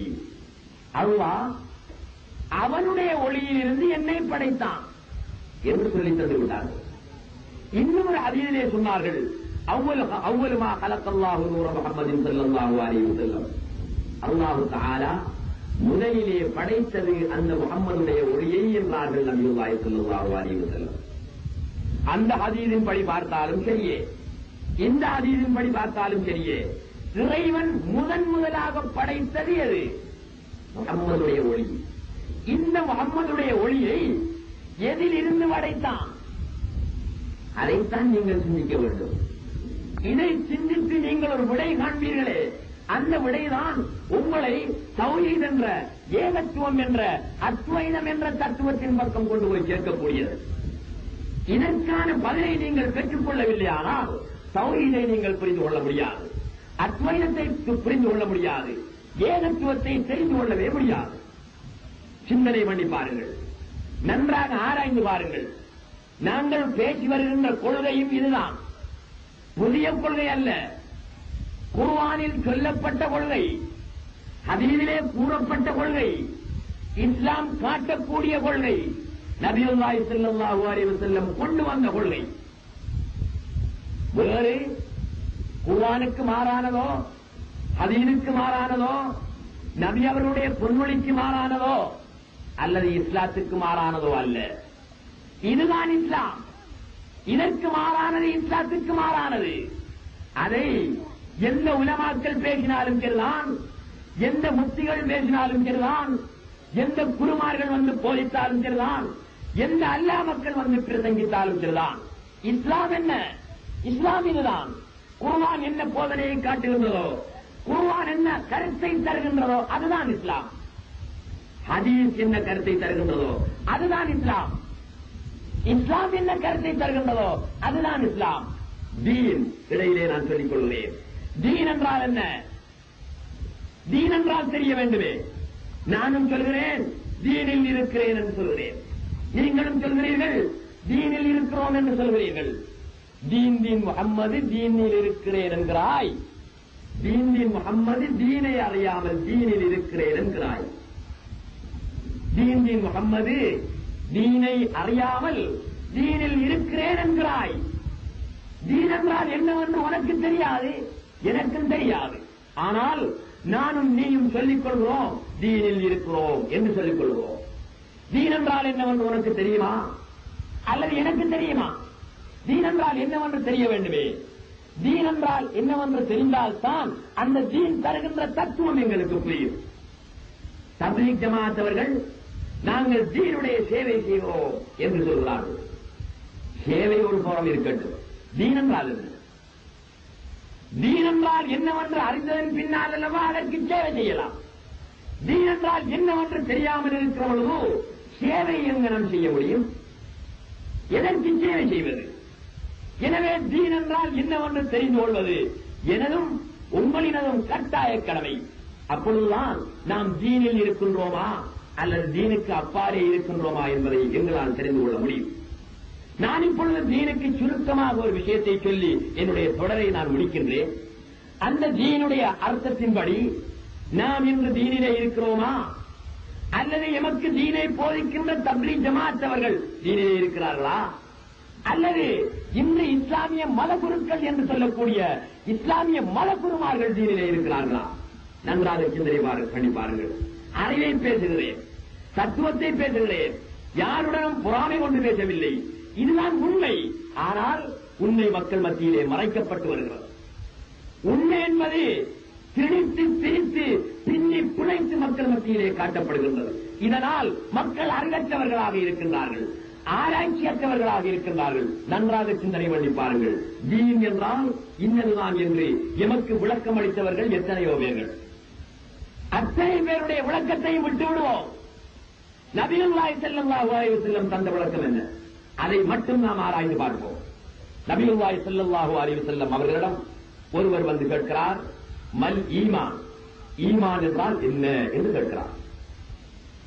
நீங்கள் கேள்விப்பட்டிருப்பீர்கள், ஈமான், இஸ்லாம், இஹ்லாஸ் என்று 3 வகையாக மக்கள் பேசிக் கொள்கிறார்கள். இதை அறிவது உலமாக்களுக்கு மட்டும் கடமையா அல்லது முஸ்லிம்கள் அத்தனை பேரும் அறிவது கடமையா? முஸ்லிம்களாகிய அனைவரும் அறிவது கடமைதான். உலமாக்களுக்கு மட்டும் சொந்தமான கருத்தோ, உலமாக்களுக்கு மட்டும் சொந்தமான தத்துவமோ, உலமாக்களுக்கு மட்டும் சொந்தமான இஸ்லாமோ அல்ல. எவரவர் இஸ்லாத்திலே இருக்கின்றாரோ அவரெல்லாம் இந்த தத்துவத்தை அறிந்திருக்கத்தான் வேண்டும். இல்லையானால் அவர் இஸ்லாத்திலே இருப்பதில் அர்த்தமே கிடையாது. பேரளவிலே இஸ்லாம் சூரத் மே இன்சான் ஹே சீரத் நஹி ஹே, சீரத் மே ஹயவான் ஹே மகர் தும் நஹி ஹே என்று அல்லாமா இக்பால் சொன்னது போல சூரத் மே இன்சான் ஹே, சூரத் மே முசல்மான் ஹே. உருவத்திலே முஸ்லிம்களாக இருக்கிறார்கள், உருவத்திலேதான் முஸ்லிம்கள். அழகிய உடை, அழகிய தாடி, அழகிய ஜுப்பா, அழகிய தலைப்பா, அவரை பார்த்தவுடன் அவர் பூரண முஸ்லிம். தலை திறந்து ஒருமேலுடன் சார்னை மடித்துக் கொண்டு கட்டிக்கொண்டு ஒரு மூமின் போனால் அவன் மூமின் அல்லையா? அவனுடைய ஈமான் சார்னையா இருக்கிறது, அவனுடைய ஈமான் தொப்பியா இருக்கிறது, அவனுடைய ஈமான் ஷர்ட்டிலா இருக்கிறது. இல்லை, ஈமான் என்பது இருப்பது உள்ளத்திலே, உடையிலே அல்ல, உடலிலே அல்ல, உள்ளத்திலே தான் ஈமான் இருக்கிறது. எனவே தீன் என்றால் நபியுல்லாஹி ஸல்லல்லாஹு அலைஹி வஸல்லம் என்ன விளக்கம் கொடுத்திருக்கிறார்? தலைப்பாகை, ஜுப்பா, தக்பீர், தாடி இவைகளை வைத்துக் கொண்டிருந்தால் அவர் தீனிலே இருக்கிறார் என்பது அர்த்தமா? இவைகள் ஒருவனிடத்திலே இல்லை. ஈமான் இருக்கிறது, நம்பிக்கை இருக்கிறது, இவன் தீனிலே இல்லையா? சிந்தனை பண்ணி பாருங்கள் சகோதரர்களே. அதனால் தாடி வைப்பதை பிழை என்று பேசுகிறான் என்றோ, ஜுப்பா போடுவதை பிழை என்று பேசுகிறான் என்றோ நீங்கள் கருத்து வைத்துக் கொள்ளக்கூடாது. இன்றைய சூழ்நிலையிலே உலமாக்களும் தப்லீக் ஜமாத்தவர்களும் எந்த நிலையிலே இஸ்லாத்தை வெளியிலே எடுத்து காட்டுகிறார்கள் என்றால், இஸ்லாம் என்றால் இதுதான். தலைப்பாகை, ஜுப்பா, தாடி, கையிலே தப்பி, பாக்கெட்டிலே மிஸ்வாக், இதுதான்டா இஸ்லாம். மற்றதெல்லாம் இஸ்லாம் அல்ல.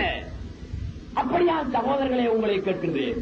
எத்தனையோ காத்தாங்குடியிலே இருக்கின்ற மக்கள் நீங்கள் தலை திறந்துதான் திருவடி ஏற்றிருக்கின்றீர்கள். உங்களை முஸ்லீம்கள் என்று சொல்வதில்லையா? முஸ்லிம்கள் என்று சொல்வதில்லையா? எத்தனையோ மக்கள் நீங்கள் வறுமையுடன் போகின்றீர்கள். உங்களை முஸ்லீம்கள் மூமின்கள் என்று சொல்வதில்லையா? உங்களுடைய ஈமான் உங்களுடைய உடலிலா இருக்கிறது, உள்ளத்திலே இருக்கிறது. தீன் எங்கே இருக்கிறது? உள்ளத்திலே இருக்கிறது. உடலிலோ அல்ல. அதைத்தான் நபியுல்லாஹி ஸல்லல்லாஹு அலைஹி வஸல்லம் விளங்கப்படுத்தினார்கள். ஒரு மனிதர் வந்து கேட்கிறார், அல்லாஹ்வுடைய ரசூலே, ஈமான் என்றால் என்ன? உங்களுக்கும் தெரியும். என்ன விடை சொன்னார்கள் நாயகம் ஸல்லல்லாஹு அலைஹி வஸல்லம்? அன் துமின பில்லாஹி வ மலாயிகத்திஹி வ குதுபிஹி வ ருசுலிஹி வல் யௌமில் ஆகிரி வல் கத்ரி கைரிஹி வ ஷர்ரிஹி மினல்லாஹி தஆலா. இவ்வளவையும் நீங்கள் நம்பி இருக்கிறீர்களா? மூமின்கள் தான். நீங்கள் தொப்பி போட்டாலும் சரி, தாடி வைத்தாலும் சரி, ஜுப்பா போட்டாலும் சரி, பொறுமையுடன் போனாலும் சரி, தலை திறந்து போனாலும் சரி, மூமின்கள் தான். இது உங்களிடத்திலே இருக்கிறதா பாருங்கள். அதுதான் தேவை. ஆமன்து பில்லாஹ், அல்லாஹ்வை கொண்டு ஈமான் கொண்டிருக்கிறீர்களா? உமலாயிகத்திஹி, அவனுடைய அமரர்களை கொண்டு ஈமான் கொண்டிருக்கிறீர்களா? குதுபிஹி, அவனால் இறக்கி வைக்கப்பட்ட வேதங்களை கொண்டு ஈமான் கொண்டிருக்கிறீர்களா? ருசுலிஹி, அவனால் அனுப்பி வைக்கப்பட்ட ரசூல்மார்களை கொண்டு ஈமான் கொண்டிருக்கிறீர்களா? வல் கத்ரி கைரிஹி வ ஷர்ரிஹி வல் யௌமில் ஆகிரி, மறுமை நாளை கொண்டு ஈமான் கொண்டிருக்கிறீர்களா? வல் கத்ரி கைரிஹி வ ஷர்ரிஹி மினல்லாஹி தஆலா, நன்மையான தீமையான எல்லா ஏற்பாடுகளும் அல்லாஹ்வினால் தான் நடைபெறுகின்றன என்று நம்பி இருக்கிறீர்களா? இத்தகைய நம்பிக்கை உங்களிடத்திலே இருந்தால் உங்களிடத்திலே ஈமான் இருக்கிறது. அதை வைத்துக் கொள்ளுங்கள். இரண்டாவது இடத்துக்கு வாருங்கள். ஈமான் என்றால் என்ன என்ற கேள்விக்கு ரசூலுல்லாஹ் கொடுத்த பதில் இவ்வளவும் தான். இவ்வளவும் இருந்தால் ஈமான். இதில் ஒன்றாவது தவறிவிடுமானால் ஈமான் இல்லை. எத்தனை விஷயங்கள் சொல்லப்பட்டிருக்கின்றன? 6 விஷயங்கள் சொல்லப்பட்டிருக்கின்றன. ஆமன்து பில்லாஹ் வ மலாயிகத்திஹி வ குதுபிஹி வ ருசுலிஹி வல் யௌமில் ஆகிரி வல் கத்ரி கைரிஹி வ ஷர்ரிஹி மினல்லாஹி தஆலா. இந்த 6 விஷயங்களும் ஒருவரிடத்திலே இருந்தால் அவர் ஈமானுடையவரே. இரண்டாவது கேள்வி கேட்கிறார், உமல் இஸ்லாம், இஸ்லாம் என்றால் என்ன? அன் தஷ்ஹத அன் லா இலாஹ இல்லல்லாஹ் வ அன்ன முஹம்மதர் ரசூலுல்லாஹ் வ துகீமஸ் ஸலாத் வ து'த்தியஸ் ஸகாத் வ தஸூம ரமதான் வ தஹஜ்ஜல் பைத்த இஸ்ததாஅ இலைஹி சபீலா. மேலே 6 விஷயம் சொன்னார்கள் ஈமானுக்கு. இஸ்லாத்துக்கு எத்தனை விஷயங்களை சொல்லி காட்டுறார்கள் நாயகம் ஸல்லல்லாஹு அலைஹி வஸல்லம்? 5 விஷயங்களை சொல்லி காட்டுறார்கள். இந்த 5 உங்களிலே இருக்கிறதா? அதையும் பாருங்கள்.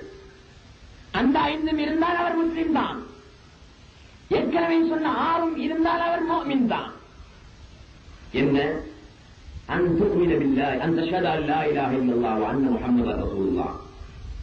லா இலாஹ இல்லல்லாஹ் முஹம்மதுர் ரசூலுல்லாஹ் என்று நீ சாட்சி சொல்ல வேண்டும். ஒன்று.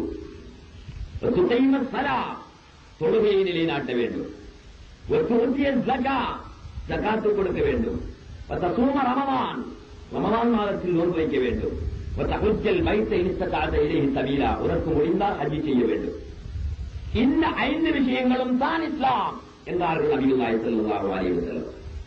இந்த 5 உங்களிலே இருக்குமானால் நீங்கள் முஸ்லிம்கள் தான்.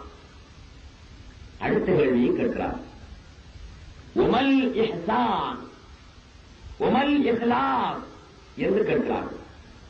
இஹ்லாஸ் என்றால் உங்களுக்கு அரபு சொல் தெரியாமல் இருக்கலாம். ஆனால் வயது இருந்தவர்கள் இந்த சொல்லை உபயோகிப்பார்கள். சாதாரண பேச்சு வழக்கிலே, சாதாரண மக்களுடன் பேசக்கூடிய நேரத்திலே இஹ்லாஸ் என்ற சொல்லை உபயோகிப்பார்கள். இஹ்லாஸ் என்றால் கலப்புறுதல், கலப்பு அறுதல் என்று சொல்வார்கள். கலப்பு இல்லாமல் இருத்தல் இஹ்லாஸ். இந்த சோப் கொண்டு வந்து வருகின்றது. இந்த சாபூர் ஹாலிசுன், சாபுன் சாபூன் ஹாலிசுன் அன் ஷஹமி தவா, மிருக கொழுப்புக்களை விட்டும் கலப்பு அற்ற சவர்க்காரர். இந்த நோயிலே ஒரு போர்டு ஒன்று போட்டு அதில் எழுதியிருக்கிறார்கள் அரபியிலே, சாபூன் ஹாலிசுன் அன் ஷஹமி தவா, மிருக கொழுப்புக்களை விட்டும் கலப்பு அற்ற சவர்க்காரர். ஹாலிஸ் என்ற சொல் உபயோகிக்கப்பட்டிருக்கிறது. ஹாலிஸ் என்ற சொல்லும் இஹ்லாஸ் என்ற சொல்லும் ஒரே சொல் தான். ஒரு சொல்லில் இருந்துதான் ஹாலிஸ் என்ற சொல்லும் பிறக்கிறது, அதே சொல்லில் இருந்து தான் இஹ்லாஸ் என்ற சொல்லும் பிறக்கிறது. அப்படியானால் கலப்பு இல்லாமல் இருத்தல் என்பது அர்த்தம். கலப்பு இல்லாமல் இருத்தல் என்றால் என்ன என்று கேட்கிறார்.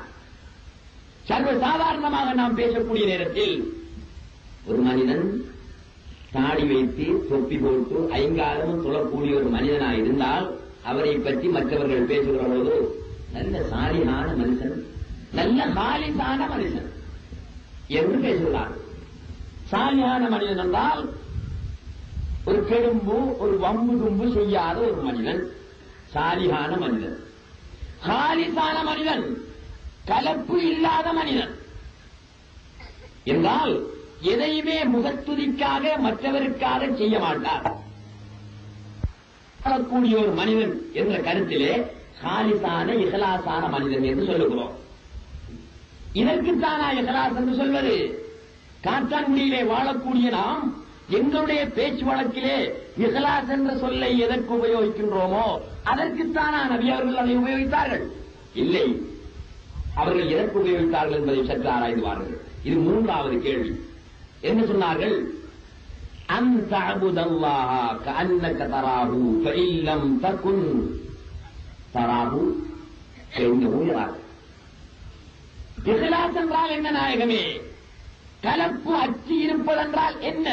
அதை விளங்கப்படுத்துங்கள் என்று சொன்ன பொழுது நபியுல்லாஹி ஸல்லல்லாஹு அலைஹி வஸல்லம் சொன்னார்கள் அந்த மனிதருக்கு, அந்த அபுதல்லாஹ கஅன்னக தராஹ். இது சஹீஹான ஹதீஸ், கற்பனை அல்ல, கட்டுக்கதை அல்ல, ரசூலுல்லாஹ்வுடைய திருவாயில் இருந்து உதிர்ந்த முத்து. அந்த அபுதல்லாஹ, அல்லாஹ்வை நீ வணங்கு, கஅன்னக தராஹு, நீ அவனை பார்ப்பவனை போல வணங்கு. நீ அவனை பார்த்தால் எப்படி வணங்குவாயோ அவ்வாறு நீ வணங்கு. இல்லம் தக்குன், அங்கே ஒரு கேள்வி ஏற்படுகிறது. கேள்விக்கு விடையாகத்தான் அதை சொல்கிறார்கள். அவனை பார்ப்பவனை போல் நீ வணங்கு என்றால் ஒரு கேள்வி, எப்படி அவனை பார்க்கலாம்? தக்பீரை கட்டுகிறோம், ஒரு உணர்விலே நின்று கொள்கிறோம். இறைவன் ஒருவன் இருக்கிறான், எங்களை பார்த்துக் கொண்டிருக்கிறான், சகல வல்லமைகளையும் பெற்றவன் உள்ளவன், பெற்றவன் அல்ல சகல வல்லமையும் உள்ளவன் என்ற நம்பிக்கையோடு அல்லாஹ் ஒருவர் என்று சொல்லிக் கொண்டிருக்கிறோம். அவனை பார்க்கிறோமா? இல்லையே. பார்க்கவில்லையானால் அது வணக்கமாகாது. பார்த்துத்தான் வணங்க வேண்டும். பார்க்காமல் வணங்கினால் அது வணக்கமாகாது. சரி, அப்படியானால் பார்ப்பவனை போன்று வணங்க வேண்டும் என்று சொல்கிறீர்களே நாயகமே, அவனை எப்படி பார்ப்பது என்ற ஒரு கேள்வி அங்கே வருகிறது. அதற்கு விடை சொல்கிறார்கள் நாயகம், ஃபைல்லம் தகுன், நீ இல்லையானால் தராஹு, அவனை காண்பாய். விடையை பார்த்தீர்களா சகோதரர்களே? சாதாரண விடையா? உங்களுடைய சிந்தனையை விரித்து பாருங்கள், கொஞ்சம் ஆராய்ந்து பாருங்கள், ரசூலுல்லாஹ் கொடுக்கின்ற பதிலை பாருங்கள். ஃபஇல்லம் தகுன், நீ இல்லையானால், நீ அழிந்தால், நீ ஒளிந்தால், தராஹு, அவனை காணலாம்.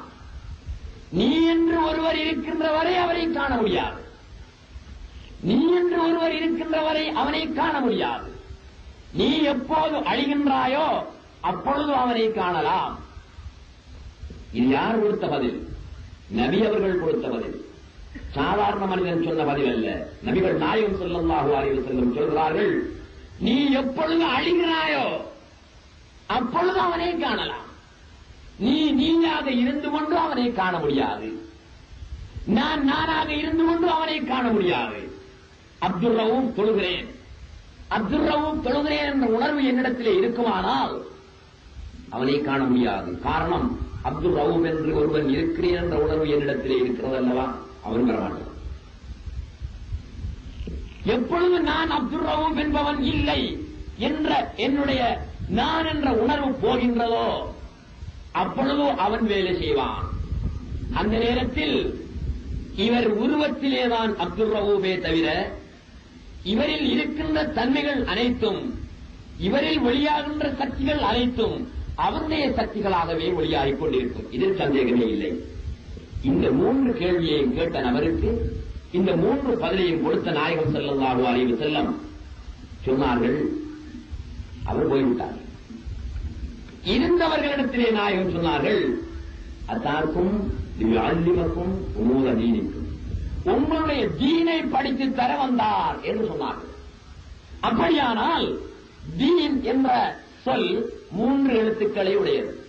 தால், ஏ, நூன், தீன். தமிழிலே எழுதினால் 2 எழுத்துக்களிலே தீன் என்று எழுதிவிடலாம்.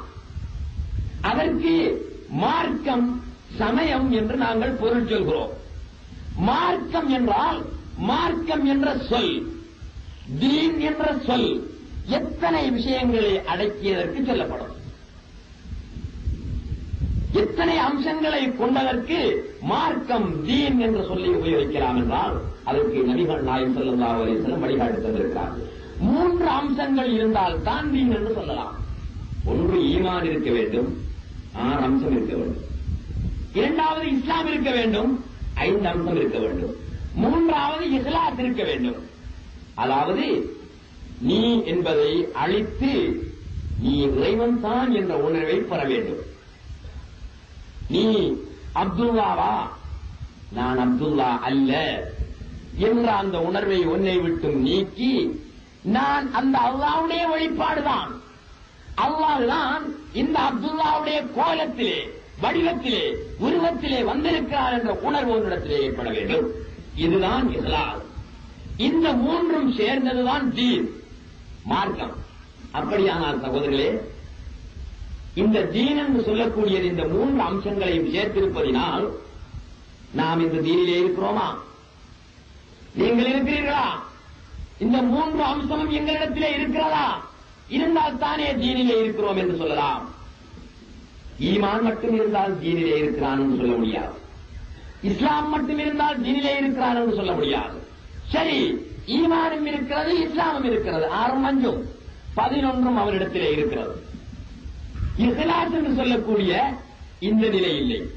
அதாவது நான் என்று ஒருவன் கிடையவே கிடையாது, அவன் என்று ஒருவன் இல்லவே இல்லை, அவள் என்று ஒருத்தி இல்லை, இவள் என்று ஒருத்தி இல்லை, அது என்று ஒன்று இல்லை, இது என்று ஒன்று இல்லை. அனைத்துமே எது? அதுதான். அனைத்துமே அவன்தான், அனைத்துமே அவனின் வெளிப்பாடுதான் என்று உணரக்கூடிய ஒரு நிலை, இதுவும் சேர்ந்ததுதான் தீன். இந்த நிலை இன்று இருக்கிறதா? தப்லீக் ஜமாஅத் அவர்களிடத்திலே இருக்கிறதா? இந்த பேச்சே கிடையாது. ஈமானை பற்றி பேசுவார்கள், இஸ்லாத்தை பற்றி பேசுவார்கள், இஸ்லாத்தை பற்றி பேசுகிறார்களா? இதை பற்றிய விளக்கம் கொடுக்கிறார்களா? தப்லீக் ஜமாஅத் அவர்களை ஒருபுறம் வைத்து விடுங்கள். இஸ்லாமிய மத குருக்கள் என்று இருக்கின்ற உலமாக்கள், இஸ்லாமிய மத குருக்கள் ஈமானை பேசுகிறார்களா? இஸ்லாத்தை பேசுகிறார்களா? இஹ்லாஸ் என்று சொல்லக்கூடிய இந்த நிலையை பேசுகிறார்களா? இந்த நிலை அவுலியாக்கள், மஸ்தான்மார்கள், பாபாக்கள் உற்பத்தி செய்த நிலையா? நபியுல்லாஹி ஸல்லல்லாஹு அலைஹி வஸல்லம் அவர்கள் சொன்ன போதனை, அவர்கள் சொன்ன நிலை. இந்த நிலையை அறிகின்ற பொழுதுதான் சரியான தௌஹீதை உணர முடியும். அதற்காகத்தான் நான் சொன்னேன், சரியான தௌஹீதை உணர்வதாயிருந்தால் ரசூலுல்லாஹி ஸல்லல்லாஹு அலைஹி வஸல்லம் யார் என்பதை நாம் தெரிந்து கொள்ள வேண்டும். அல்லாஹ்வுடைய ஒளியில் நின்றும் நாயகம் ஸல்லல்லாஹு அலைஹி வஸல்லம் படைக்கப்பட்டார்கள். அப்படியானால் நபி அவர்களுடைய ஒளி எதிலிருந்து படைக்கப்பட்டது? அல்லாஹ்வுடைய ஒளியில் இருந்து படைக்கப்பட்டது. இதற்கு நான் விளக்கம் சொல்லியிருக்கிறேன். இருந்தாலும் கொள்கை இன்றைய நிலையிலே மிக மோசமாகிவிட்ட காரணத்தினால் முஸ்லிம்களாகிய நாம் எங்களிடத்திலே சரியான தௌஹீத், சரியான கொள்கை இருக்க வேண்டும் என்பதற்காக நான் வலியுறுத்தி சொல்கிறேன். சகோதரர்களே, நன்றாக சிந்தனை பண்ணி பாருங்கள். படித்தவர்கள் இருக்கிறீர்கள், இளைஞர்கள் இருக்கிறீர்கள், வயோது முதிர்ந்தவர்கள் இருக்கின்றீர்கள். படிக்காது போனாலும் கேட்டறிவின் மூலமாக, செவி வழியாக ஞான கல்விகளை பெற்ற நீங்கள் இருக்கின்றீர்கள். நன்றாக சிந்தனை பண்ணி பாருங்கள். நபியுல்லாஹ்வுடைய ஒளி அல்லாஹ்வுடைய ஒளியில் நின்றும் படைக்கப்பட்டது என்றால் அல்லாஹ்வுடைய ஒளி வேறு, நபியுடைய ஒளி வேறா? அல்லது அல்லாஹ்வுடைய ஒளிதான் நபியுடைய ஒளியா? உங்களில் யாராவது அல்லாஹ்வுடைய ஒளி வேறு, முஹம்மதுடைய ஒளி வேறு, அல்லாஹ் வேறு, முஹம்மது வேறு என்று சொல்லக்கூடியவர்கள் இருந்தால், அதற்குரிய விளக்கம் உள்ளவர்கள் இருந்தால், தயவு செய்து எங்களிடத்திலே வந்து சொன்னால் அது சரியாக இருந்தால் நாங்கள் மனப்பூர்வமாக ஏற்றுக்கொள்வோம். தௌஹீத் என்ன தெரியுமா?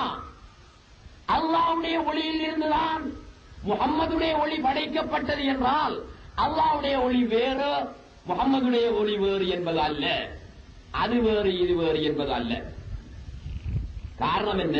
காரணம் என்ன? நன்றாக சிந்தனை பண்ணி பாருங்கள்.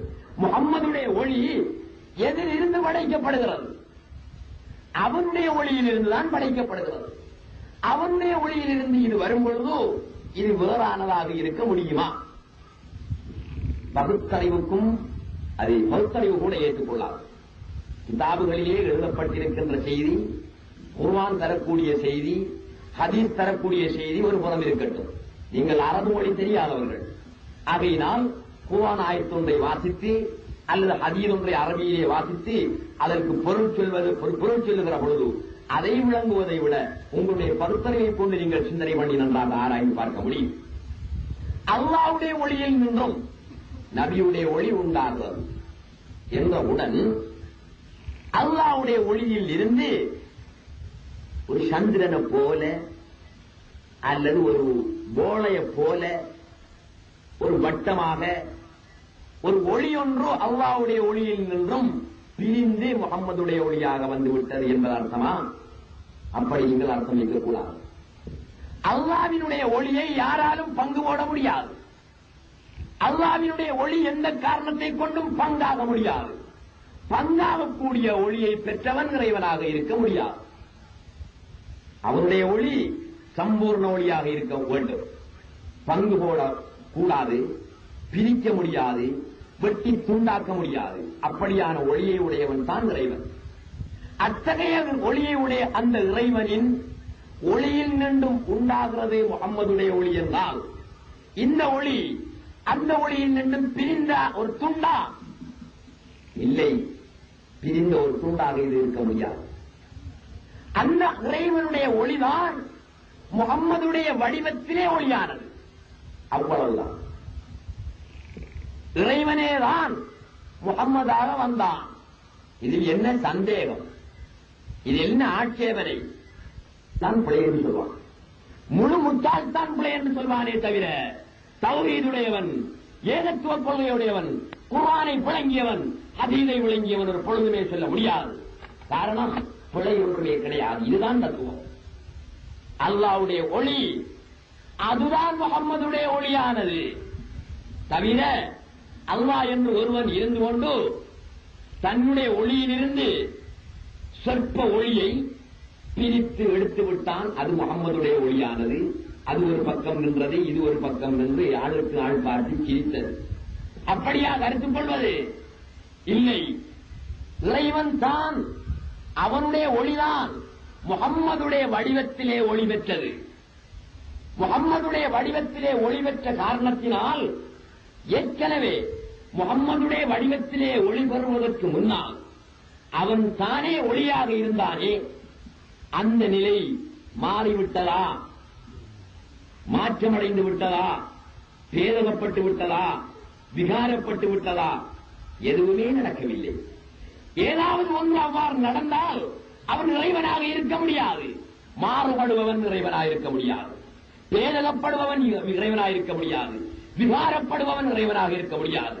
அவன் எத்தனை கோடி படைப்புகளை படைத்த போதிலும் எந்த நிலையில் இருந்தானோ அந்த நிலையில் இருப்பவன் தான் இறைவன்.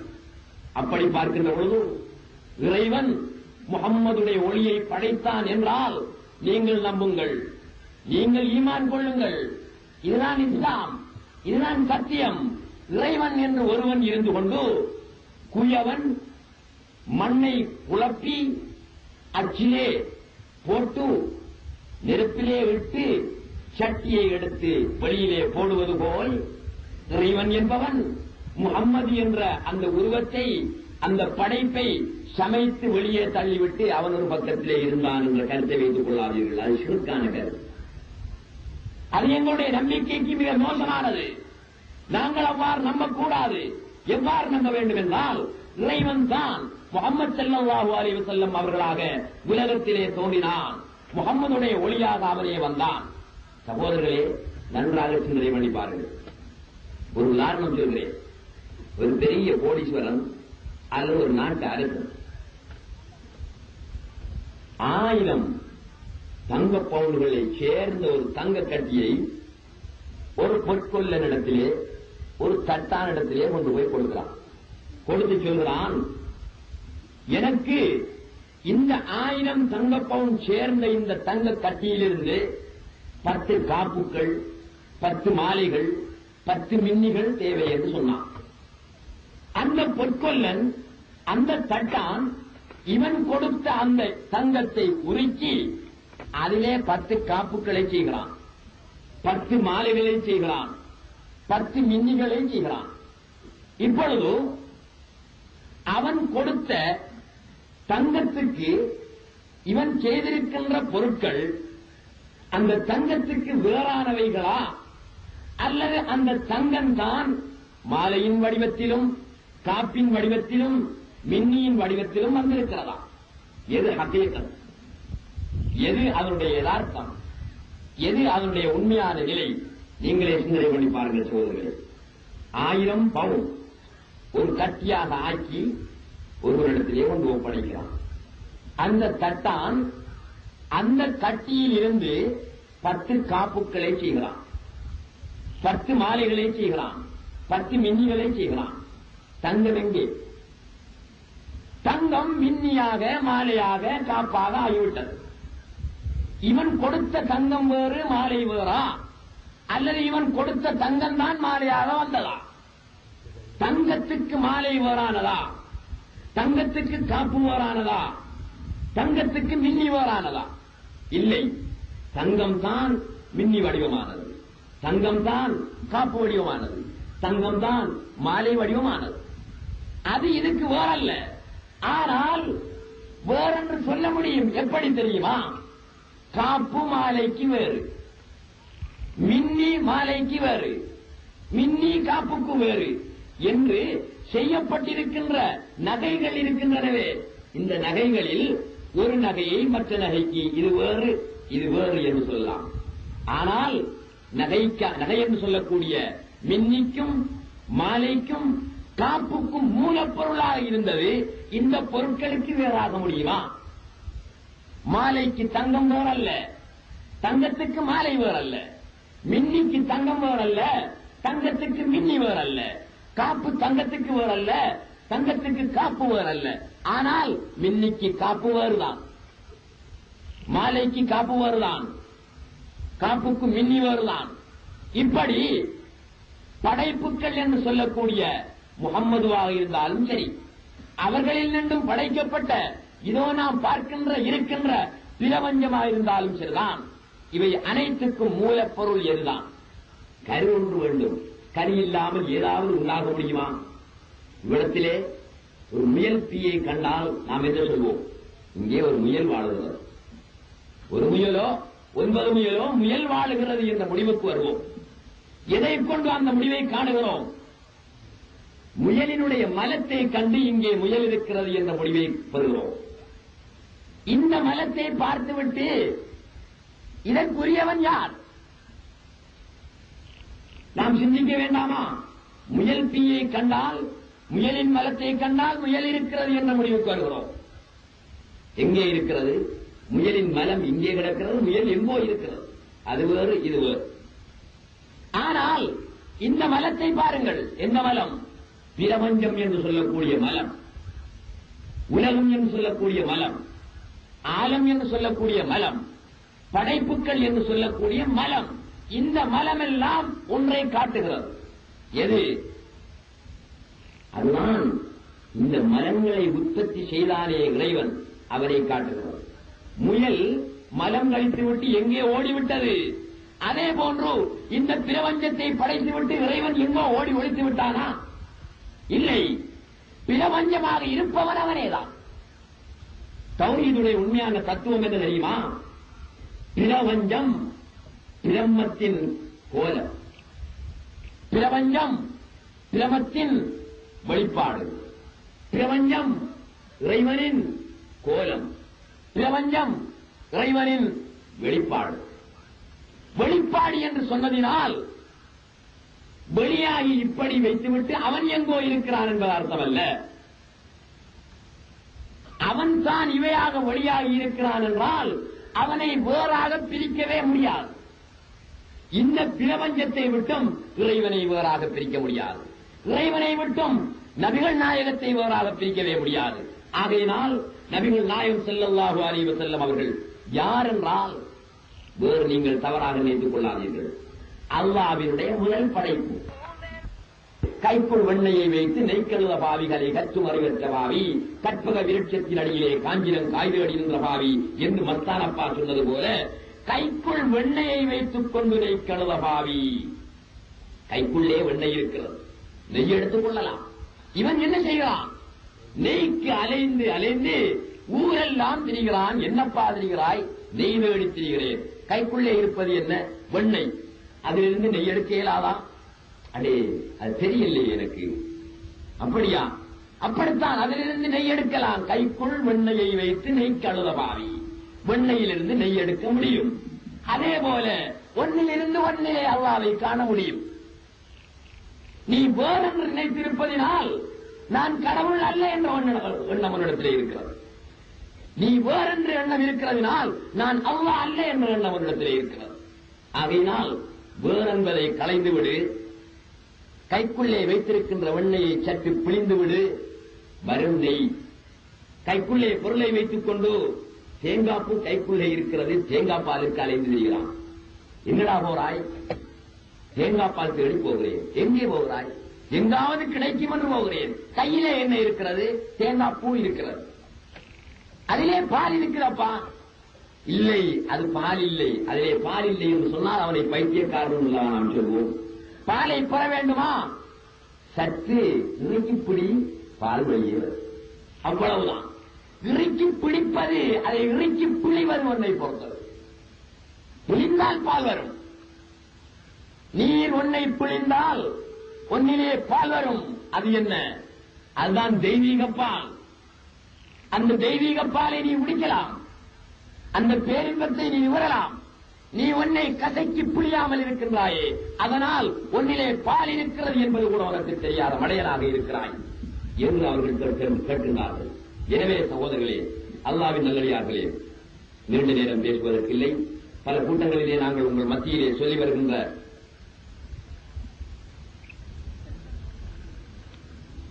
நாங்கள் தொடர்ந்து உங்கள் மத்தியிலே பேசி வருகின்ற தத்துவம் இதுதான். ஒரு மூலப்பொருள் ஒன்று இருக்கிறது, கரு ஒன்று இருக்கிறது. கரு இல்லாமல் உண்டு வர முடியுமா? முடியாது. வருகிறதாம் என்றால் அது அல்லாஹ் மட்டும்தான் கரு இல்லாமல் வந்தவன். மூலம் இல்லாமல் வந்தவன் அவன் மட்டும்தான். கரு இல்லாமல் தோன்றியவன் அவன் மட்டும்தான். இன்னும் ஒன்று, கரு இல்லாமல் தோன்றியிருக்கிறது என்று ஒருவன் நம்பினால் கரு இல்லாமல் தோன்றியது எத்தனை என்று நம்புகிறான்? 2 என்று நம்புகிறான். 2 என்று நம்பியவன் முஸ்லிம் சிறுக்காகி விடுகிறான். கரு இல்லாமல் வந்தது இறைவன் மட்டும்தான். மற்றவை அனைத்தும், படைப்புகள் அனைத்தும் இறைவன் என்ற கருவில் இருந்துதான் வந்திருக்கின்றன. பிரபஞ்சத்துக்கு, உலகத்துக்கு, உலகத்தில் உள்ளவை அத்தனைக்கும் கருவாக இறைவனே இருந்து கொண்டிருக்கிறான் என்றால் அந்த கருவிலிருந்து இந்த உருவங்களை பிரிக்கவே முடியாது. அந்த கரு இந்த உருவங்களாக வந்தது அந்த கருவே அன்றி கரு வேறாக இருக்கிறது, உருவங்கள் வேறாக, படைப்புகள் வேறாக இருக்கிறது என்பது அர்த்தமல்ல. எனவே அல்லாஹ்வின் நல்லடியார்களே, ஒரு கேள்வி. நபி அவர்களும் தொழுகைக்கு பின் பாவ மன்னிப்பு கோரினார்களா? பாவ மன்னிப்பு கோருவது எதற்காக என்று நான் ஏற்கனவே ஒரு விளக்கம் சொன்னேன். தொழுகையிலே ஒரு மனிதன் அஸ்ஸலாமு அலைக்க அய்யுஹன் நபியு ரஹ்மத்துல்லாஹி வ பரக்காத்துஹு என்று சொல்லுகிற பொழுது அவன் ரசூலுல்லாஹ்வுடைய உருவத்தை, அவருடைய சூரத்தை மனக்கண்ணாலோ அல்லது வெளிக்கண்ணாலோ காணவில்லையானால் அவன் பொய் உரைத்தவனாகிறான்.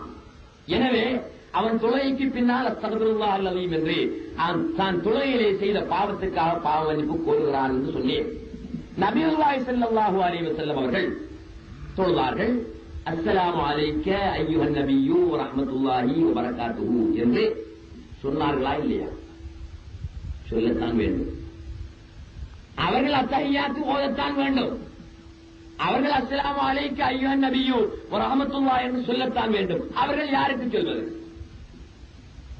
அவர்களுக்கு முன்னாலே இன்னொரு முகமது இருக்கிறார்களா அஸ்ஸலாமு அலைக்க அய்யுஹன் நபியு என்று சொல்வதற்கு? இல்லை. அவர்கள் தங்களுக்கே சலாம் சொல்லிக் கொண்டார்கள். எப்படியான ஒரு நிலை நாயகத்திடத்திலே இருந்தது என்றால், தங்களை வெளியே தூக்கி வைத்து பார்க்கக்கூடிய ஒரு நிலை அவர்களிடத்திலே இருந்தது. எங்களிடத்திலே இருக்கிறதா? எங்களுக்கே சலாம் சொல்லிக் கொள்வதாயிருந்தால் நாம் எம்மை பார்த்து சலாம் அலைக்கும் என்றுதான் சொல்லிக் கொள்ளலாம். முன்னே என்னை போன்ற ஒருவரை தூக்கி வைத்து அஸ்ஸலாமு அலைக்கும் என்று அவருக்கு சொல்லக்கூடிய ஒரு ஆற்றல் எங்களிடத்திலே இருக்கிறதா? இல்லை. நபி அவர்களிடத்திலே அப்படியான ஒரு ஆற்றல் இருந்தது. அஸ்ஸலாமு அலைக்க அய்யுஹன் நபியு வ ரஹ்மத்துல்லாஹி என்று சொல்லுகிற பொழுது நபியுல்லாஹி ஸல்லல்லாஹு அலைஹி வஸல்லம் அவர்கள் அந்த உருவத்தை, அதாவது தங்களை முன்னிறுத்தி தங்களுக்கே சலாம் சொல்லிக் கொள்வார்கள். இப்படி சலாம் சொல்லிக் கொண்டாலும் சரிதான். சலாம் சொல்லுகிற பொழுது நபி அவர்கள் அந்த தோற்றத்தை பார்த்தார்களா, பார்க்கவில்லையா? பார்க்காமல் சலாம் சொல்லவில்லை. பார்த்துத்தான் சலாம் சொன்னார்கள். பார்த்து சலாம் சொன்னால் பொய் உரைக்கவில்லை. அப்படியானால் அவர்கள் அஸ்தக்ஃபிருல்லாஹ் அல்-அலீம் என்று சொல்ல வேண்டுமா? சொல்ல வேண்டிய அவசியமில்லை. சொன்னார்கள். ஏன் சொன்னார்கள் தெரியுமா? அவர்கள் சொல்லவில்லை, ஆனால் நாம் சொல்ல முடியாது. அவர்கள் சொன்னதினால் தான் ரசூலுல்லாஹ் இப்படி சொன்னார்கள், அவர்களை பின்பற்ற வேண்டிய நாம் சொல்லுகிறோம் என்று சொல்லலாம். அவர்களே சொல்லவில்லை என்றால் தொழுகைக்கு பின்னால் அஸ்தக்ஃபிருல்லாஹ் அல்-அலீம் என்று சொல்வது சட்டமாக வந்திருக்குமா? வர முடியாது. எனவே இப்படி ஒரு மோசமான நிலையில் தொழக்கூடியவர்களுக்கு அந்த அஸ்தக்ஃபிருல்லாஹ் அல்-அலீம் அவசியம் என்பதை உணர்ந்த நாயகம் ஸல்லல்லாஹு அலைஹி வஸல்லம் தனக்காக சொல்லாமல் பிறருடைய வாழ்வுக்காக, பிறருடைய நன்மைக்காக, பிறரை பாவத்திலிருந்து பாதுகாத்துக் கொள்வதற்காக அவர்கள் சொல்லிக் காட்டினார்கள். அதை சட்டத்தில் ஆக்கினார்கள். அதனால் நாங்கள் இன்று சொல்லுகிறோம். இதனால் நாம் நினைத்துக் கொள்ளக்கூடாது, நபி அவர்கள் சலாம் சொல்லுகிற பொழுது அவர்களும் பொய் உரைத்தார்கள், அதனால் தான் அஸ்தக்ஃபிருல்லாஹ் அல்-அலீம் என்று சொன்னார்கள் என்று நாம் நினைக்க முடியாது. காரணம், ரசூலுல்லாஹ் சலாம் சொல்லுகிற பொழுது யாருக்கு சொன்னார்கள்? அவர்களுக்கே சொன்னார்கள். நிச்சயமாக அவர்களை பார்த்து அவர்கள் சொல்லியிருப்பார்கள், அதில் சந்தேகமே கிடையாது. அப்படியானால் அவர்களை பார்த்து அவர்கள் சலாம் சொன்னால் அது சரி, பொய் அல்ல. ஏன் இஸ்திக்ஃபார் செய்ய வேண்டும்? ஏன் அஸ்தக்ஃபிருல்லாஹ் அல்-அலீம் சொல்ல வேண்டும் என்றால், அவர்கள் சொன்னால்தானே இப்படி செய்ய வேண்டும் என்பது எங்களுக்கு தெரியும். அவர்கள் தானே வழிகாட்டி. அல்லாஹ்வை எங்களுக்கு அறிமுகம் செய்து வைத்தவர்கள் யார்? முஹம்மது ஸல்லல்லாஹு அலைஹி வஸல்லம் அவர்கள் இல்லை என்றால் அல்லாஹ்வை அறிய முடியாது. அல்லாஹ்வை அறிமுகம் செய்து வைத்தவர்கள் நாயகம்தான்.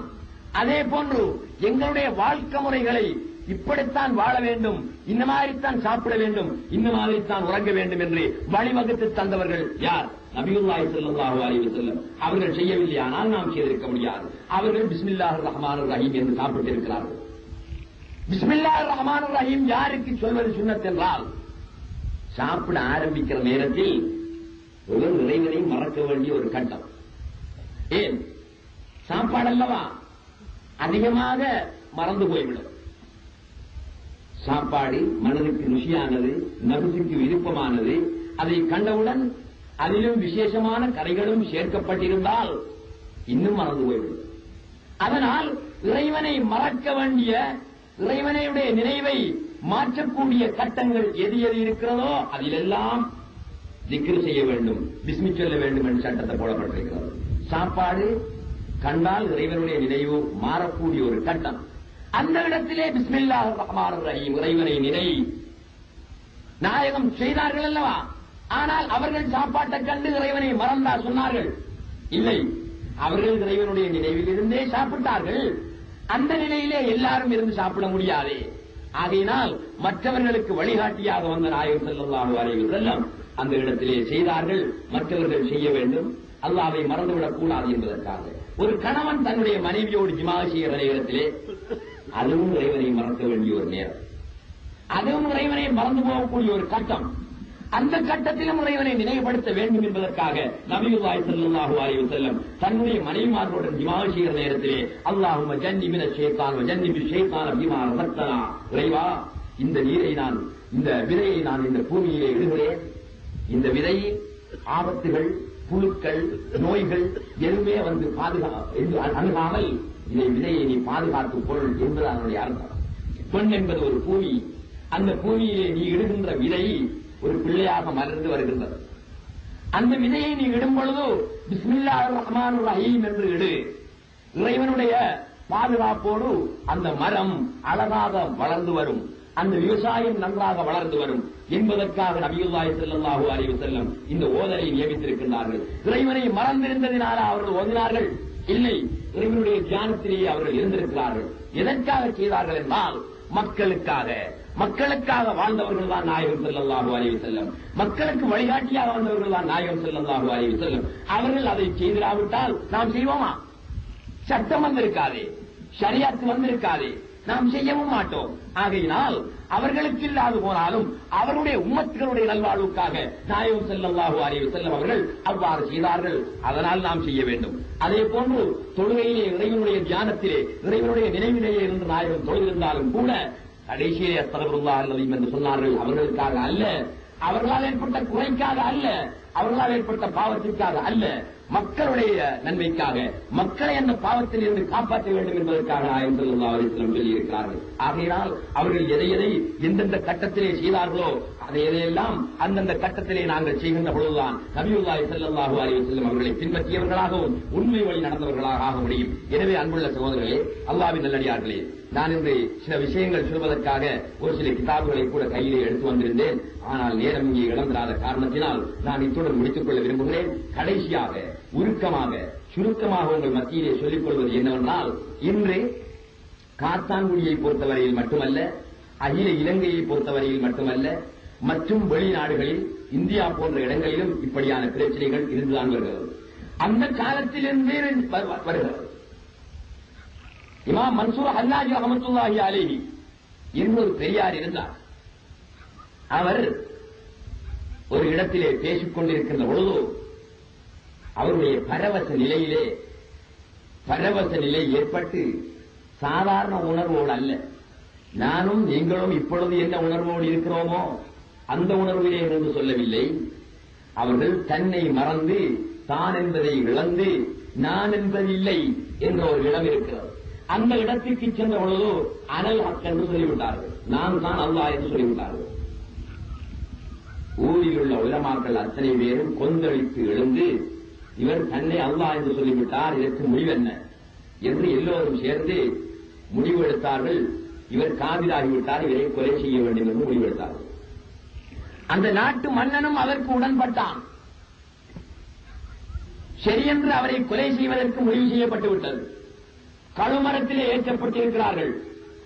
இமாம் மன்சூர் ஹல்லாஜி ரஹ்மத்துல்லாஹி அலைஹி அவர்கள் போவதற்கு முன்னால் சொன்னார்கள், 2 ரக்காத் சுன்னத்து தொழுவதற்கு எனக்கு சந்தர்ப்பம் தர வேண்டும், அதற்கு பின்னால் என்னை வெட்டிக் கொள்ளலாம் என்றார்கள். சரி, ஒரு மனிதனுடைய கடைசி ஆசை அதை கொடுக்க வேண்டுமே என்பதற்காக நல்லது தொழுங்கள் என்று உத்தரவிட்டார்கள். சபையை திரும்பி பார்த்தார்கள். லட்சக்கணக்கான மக்கள் அங்கே அந்த நிகழ்ச்சியை பார்ப்பதற்கு வருகை வந்திருக்கிறார்கள். அவர்களே அல்லாமா ஷிபிலி ரஹ்மத்துல்லாஹி அலைஹி அவர்களும் ஒருவர் இருந்தார். ஷிபிலியே, நீங்களும் இங்கே வந்திருக்கிறீர்கள், ஏன் கேட்கிறார்கள் என்றால், தான் செய்தது சரி என்பது ஷிபிலிக்கு தெரியும், உங்களுக்கு தெரிந்திருந்தும் கூட ஏன் இதற்கு நீங்கள் வந்திருக்கிறீர்கள் என்று கருத்துப்பட, ஷிபிலியே நீங்களுமா, சரி உங்களுடைய முசல்லாவை தாருங்கள், நான் புறப்போகிறேன் என்று கேட்டார்கள். உடனே ஷிபிலி ரஹ்மத்துல்லாஹி அலைஹி அவர்கள் அந்த முசல்லாவை தூக்கி கொடுத்தார்கள். அதை விரித்து மன்சூர் ஹல்லாஜி ரஹ்மத்துல்லாஹி அலைஹி தொழுதார்கள். மிக அவசரமாக தொழுதார்கள். இருந்தவர்கள் கேட்கிறார்கள், வளமையாக 2 ரக்காத் தொழுவதாயிருந்தால் உங்களுக்கு எத்தனையோ மணித்தியாலங்கள் தேவைப்படுமே, இப்பொழுது மிக அவசரமாக 2 ரக்காத்தை தொழுது முடித்தீர்களே ஏன் என்று கேட்டார்கள். அதற்கு மன்சூர் ஹல்லாஜி ரஹ்மத்துல்லாஹி அலைஹி சொன்னார்கள், நான் இந்த தொழுகையிலே லயித்து என்னை மறந்து நீண்ட நேரம் இருந்தால் நீங்கள் நினைக்கலாம், வெட்டை பயந்து இவன் இப்படி தொழுகையை நீட்டிக் கொண்டிருக்கிறான் என்று நினைக்கிறான். நான் வெட்டுக்கு பயந்தவன் அல்ல, ஆகையினால் தான் சுருக்கமாக தொழுதுவிட்டு வருகிறேன் என்று சொன்னார்கள். கழுமரத்திலே வைக்கப்பட்டது மன்சூர் ஹல்லாஜி ரஹ்மத்துல்லாஹி அலைஹி அவர்கள். லட்சக்கணக்கான மக்கள் திரண்டிருக்கின்றார்கள். இருந்தவர்களுக்கு அரசன் கட்டளையிட்டான், இவர் கொலை செய்யப்பட போகின்றார், நீங்கள் விரும்பியவர்கள் விரும்பியதால் அவருக்கு அறிந்து கொள்ளலாம் என்று அரசன் கட்டளையிட்டான். இருந்தவர்கள் கல்லாலும் பொல்லாலும் செருப்பாலும் அறிந்தார்கள். அங்கே இருந்தார் ஜுனைதுல் பக்தாதி ரலியல்லாஹு தஆலா அன்ஹு. அவர்கள் ஒரு பூ ஒன்றை எடுத்து அறிந்தார்கள். அத்தனை மக்களும் செருப்பாலும் கல்லாலும் பொல்லாலும் அவருக்கு அடிக்க அங்கே இருந்த ஜுனைதுல் பக்தாதி ரலியல்லாஹு தஆலா அவர்கள் ஒரு புஷ்பத்தை எடுத்து அவருடைய முகத்திலே அடிக்கின்றார். யாஹூ யாஹூ என்று பதறுகிறான். அத்தனை கல்லடிபட்டும் கண்ணீர் ஊக்கவில்லை, பொல்லடிபட்டும் சலிக்கவில்லை. ஆனால் இந்த ஜுனைதுல் பக்தாதி எறிந்த அந்த பூ பட்டவுடனே பதறி கதறுகிறார். மன்சூர் ஹல்லாஜ் சொல்கிறார், ஜுனைதே, இத்தனை அடிகளும் எனக்கு மலரால் அடித்தது போல் தான் இருந்தன. ஆனால் நீ மலரால் அடித்தாயே, அது எனக்கு மலையை உளுத்தாக்கியது போல் இருந்தது என்றார்கள். காரணம், விஷயம் தெரிந்த நீ மலரால் அடித்தால் என்ன, எதால் அடித்தால் என்ன, நீ அடித்தது தவறுதான் என்பதை உணர்த்தி காட்டினார்கள். மன்சூர் ஹல்லாஜ் ரஹ்மத்துல்லாஹி அலைஹி கொலை செய்யப்பட்டு விட்டார்கள். அவர்களுடைய உடலிலே இருந்து ஓடிய இரத்தம் அலை எழுப்பி ஓடியது. ஒவ்வொரு அலையிலும் சுப்ஹானல்லாஹ் சுப்ஹானல்லாஹ் என்ற ஓசையும் அனல் ஹக் அனல் ஹக் அனல் ஹக் என்ற ஓசையும் இருந்தவர்களுக்கெல்லாம் கேட்டதாம். இந்த சம்பவம் நடந்து எத்தனையோ வருடங்களுக்கு பின்னால் தோன்றிய குத்துபுல் அக்தாப் முஹைதீன் அப்துல் கார் ஜீலானி ரலியல்லாஹு தஆலா அவர்களும் அல்லாமா கஸ்ஸாலி ரஹ்மத்துல்லாஹி அலைஹி அவர்களும் சொல்லுகிறார்கள், அந்த சபையிலே நாங்கள் இருந்திருந்தால் நிச்சயமாக மன்சூர் ஹல்லாஜியை வெட்டுவதற்கு விட்டிருக்க மாட்டோம், அவருக்கு கை கொடுத்து காப்பாற்றி இருப்போம். காரணம், அவர் ஹகீகத்தை பேசினார், அவர் சொன்னது சரி என்று குத்துபுல் அக்தாப் முஹைதீன் அப்துல் கார் ஜீலானி அவர்களும் கஸ்ஸாலி ரஹ்மத்துல்லாஹி அலைஹி அவர்களும் சொன்னதாக ஹயாத்துல் ஹயவான் என்ற நூலிலே எழுதப்பட்டிருக்கிறது. எனவே சகோதரர்களே, அது மன்சூர் ஹல்லாஜ் அனல் ஹக், நான் தான் அல்லாஹ் ஆண்டார், மற்றத்தை எல்லாம் விட்டார். நாங்கள் பேசுகின்ற தத்துவம் என்ன? இது மட்டும்தான் அல்லாஹ். இந்த பிரபஞ்சமே அவனுடையதுதான், இந்த ஆலமே அவனுடைய வெளிப்பாடுதான். நாம் காணுகின்ற பொருட்கள் அனைத்தும் அவனே, நாம் கேட்கின்ற ஒலிகள் அனைத்தும் அவனே, நாம் பார்க்கின்ற ஒளிகள் அனைத்தும் அவனே, நாங்கள் சுவைக்கின்ற சுவைகள் அனைத்தும் அவனே. இதே சொல்கிறோமே தவிர ஒரு மாம்பழத்தை சுவைத்துவிட்டு இந்த சுவை மட்டும் தான் இறைவன் என்று சொன்னால் அவன் பிழை செய்கிறான். காவிகளை ஏன் காவிகள் என்று சொல்கிறோம்? சிலை வணங்குகிறார்கள், அதனால் காவிர்கள் என்று சொல்கிறோம். சிலை வணங்க முடியுமா? முடியாது. ஏன்? அது இஸ்லாத்தினுடைய தத்துவத்துக்கு நேர்மாறானது. இஸ்லாம் என்ன தத்துவம் சொல்கிறது? எல்லாம் அவனே என்று சொல்கிறது. எல்லாம் அவனே என்றால் குறிப்பாக இதை மட்டும் வைத்துக் கொண்டு வணங்கினால் இது மட்டும் தானா அவன்? மற்றெல்லா வைகளும் அவன் அல்லவா? அவன் இல்லையா? தத்துவம் உடைந்து விடுகிறது. ஒரு உருவத்தை, ஒரு அமைப்பை, ஒரு வடிவத்தை வைத்து ஒருவன் வணங்குகிறான், சரியா பிள்ளையா? இஸ்லாமிய சட்டப்படி, இஸ்லாமிய கொள்கைப்படி அது பிள்ளை என்று சொல்கிறோம். ஏன் சொல்கிறோம்? பரந்து விரிந்து கட்டுப்பாட்டுக்கு அப்பாற்பட்டு இருக்கின்ற அந்த கடவுளை, இருக்கின்ற அந்த இறைவனை, இருக்கின்ற அந்த அல்லாஹுவை ஒரு வஸ்துவிலே, ஒரு வடிவத்திலே, ஒரு உருவத்திலே கட்டுப்படுத்தினால் அந்த உருவத்தில் மட்டும்தான் அவனை காண முடியும். மற்றெல்லா உருவங்களும் என்ன? யாருடைய உருவங்கள்?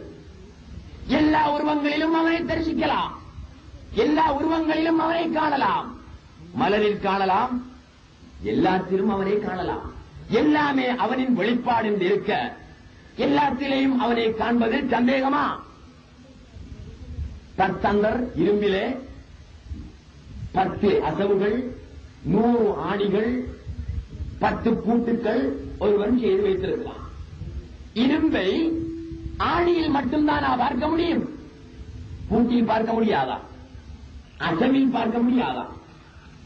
எல்லாத்திலும் இரும்பை பார்க்க முடியும். ஆணியிலும் பார்க்கலாம், அசவிலும் பார்க்கலாம், பூட்டிலும் பார்க்கலாம். காரணம், இரும்புதான் ஆணியாக வந்தது, இரும்புதான் பூட்டாக வந்தது, இரும்புதான் அசவாக வந்தது.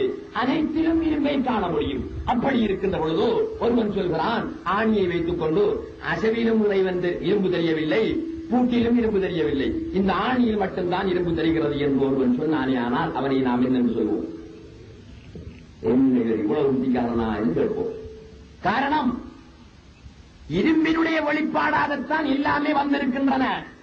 அவன் சொல்கிறான், ஆணியில் மட்டும்தான் இரும்பை காண்கிறேன், ஆணியில் மட்டும்தான் இரும்பை பார்க்க முடியும் என்றால் அவன் அந்த இரும்பை அந்த ஆணி என்ற வடிவத்தில் மட்டும் கட்டுப்படுத்தி விட்டான். கட்டுப்பாட்டுக்கு உட்பட்டவன் இறைவன், கட்டுப்பாட்டுக்கு அப்பாற்பட்டவன். எதிலும் கட்டுப்படுத்த முடியாது. எல்லாமாய் வந்தவன், எல்லாமாய் வெளியானவன் அவனே என்ற நம்பிக்கைதான் எங்களுடைய நம்பிக்கை. எனவே அன்புள்ள சகோதரர்களே, அல்லாஹ்வின் நல்லடியார்களே, இந்த தௌஹீதை நபியுல்லாஹி ஸல்லல்லாஹு அலைஹி வஸல்லம் மக்கள் மத்தியிலே சரியாக பரப்புவதற்கு 13 வருடங்கள் அவர்களுக்கு தேவைப்பட்டன. இந்த 13 வருடங்களும் தொழுக, நோன்பு, மற்ற கடமைகள் எதுவுமே கிடையாது. தௌஹீத், தனி தௌஹீத், லா இலாஹ இல்லல்லாஹ், லா இலாஹ இல்லல்லாஹ் என்ற போதனையிலேயே நபியுல்லாஹி ஸல்லல்லாஹு அலைஹி வஸல்லம் 13 வருடங்களை கழித்தார்கள். எப்படி கழித்தார்கள்? எப்படி அந்த தத்துவத்தை நிரூபித்து காட்டினார்கள் தெரியுமா? பல முஅஜிஸாத் என்று சொல்லக்கூடிய அற்புதங்களை நிகழ்த்தித்தான் இந்த தத்துவத்தை பேசி நிரூபித்து காட்டி வந்தார்கள். அஸ்ஸலாமு அலைக்கும் வரஹ்மத்துல்லாஹி வபரகாத்துஹு.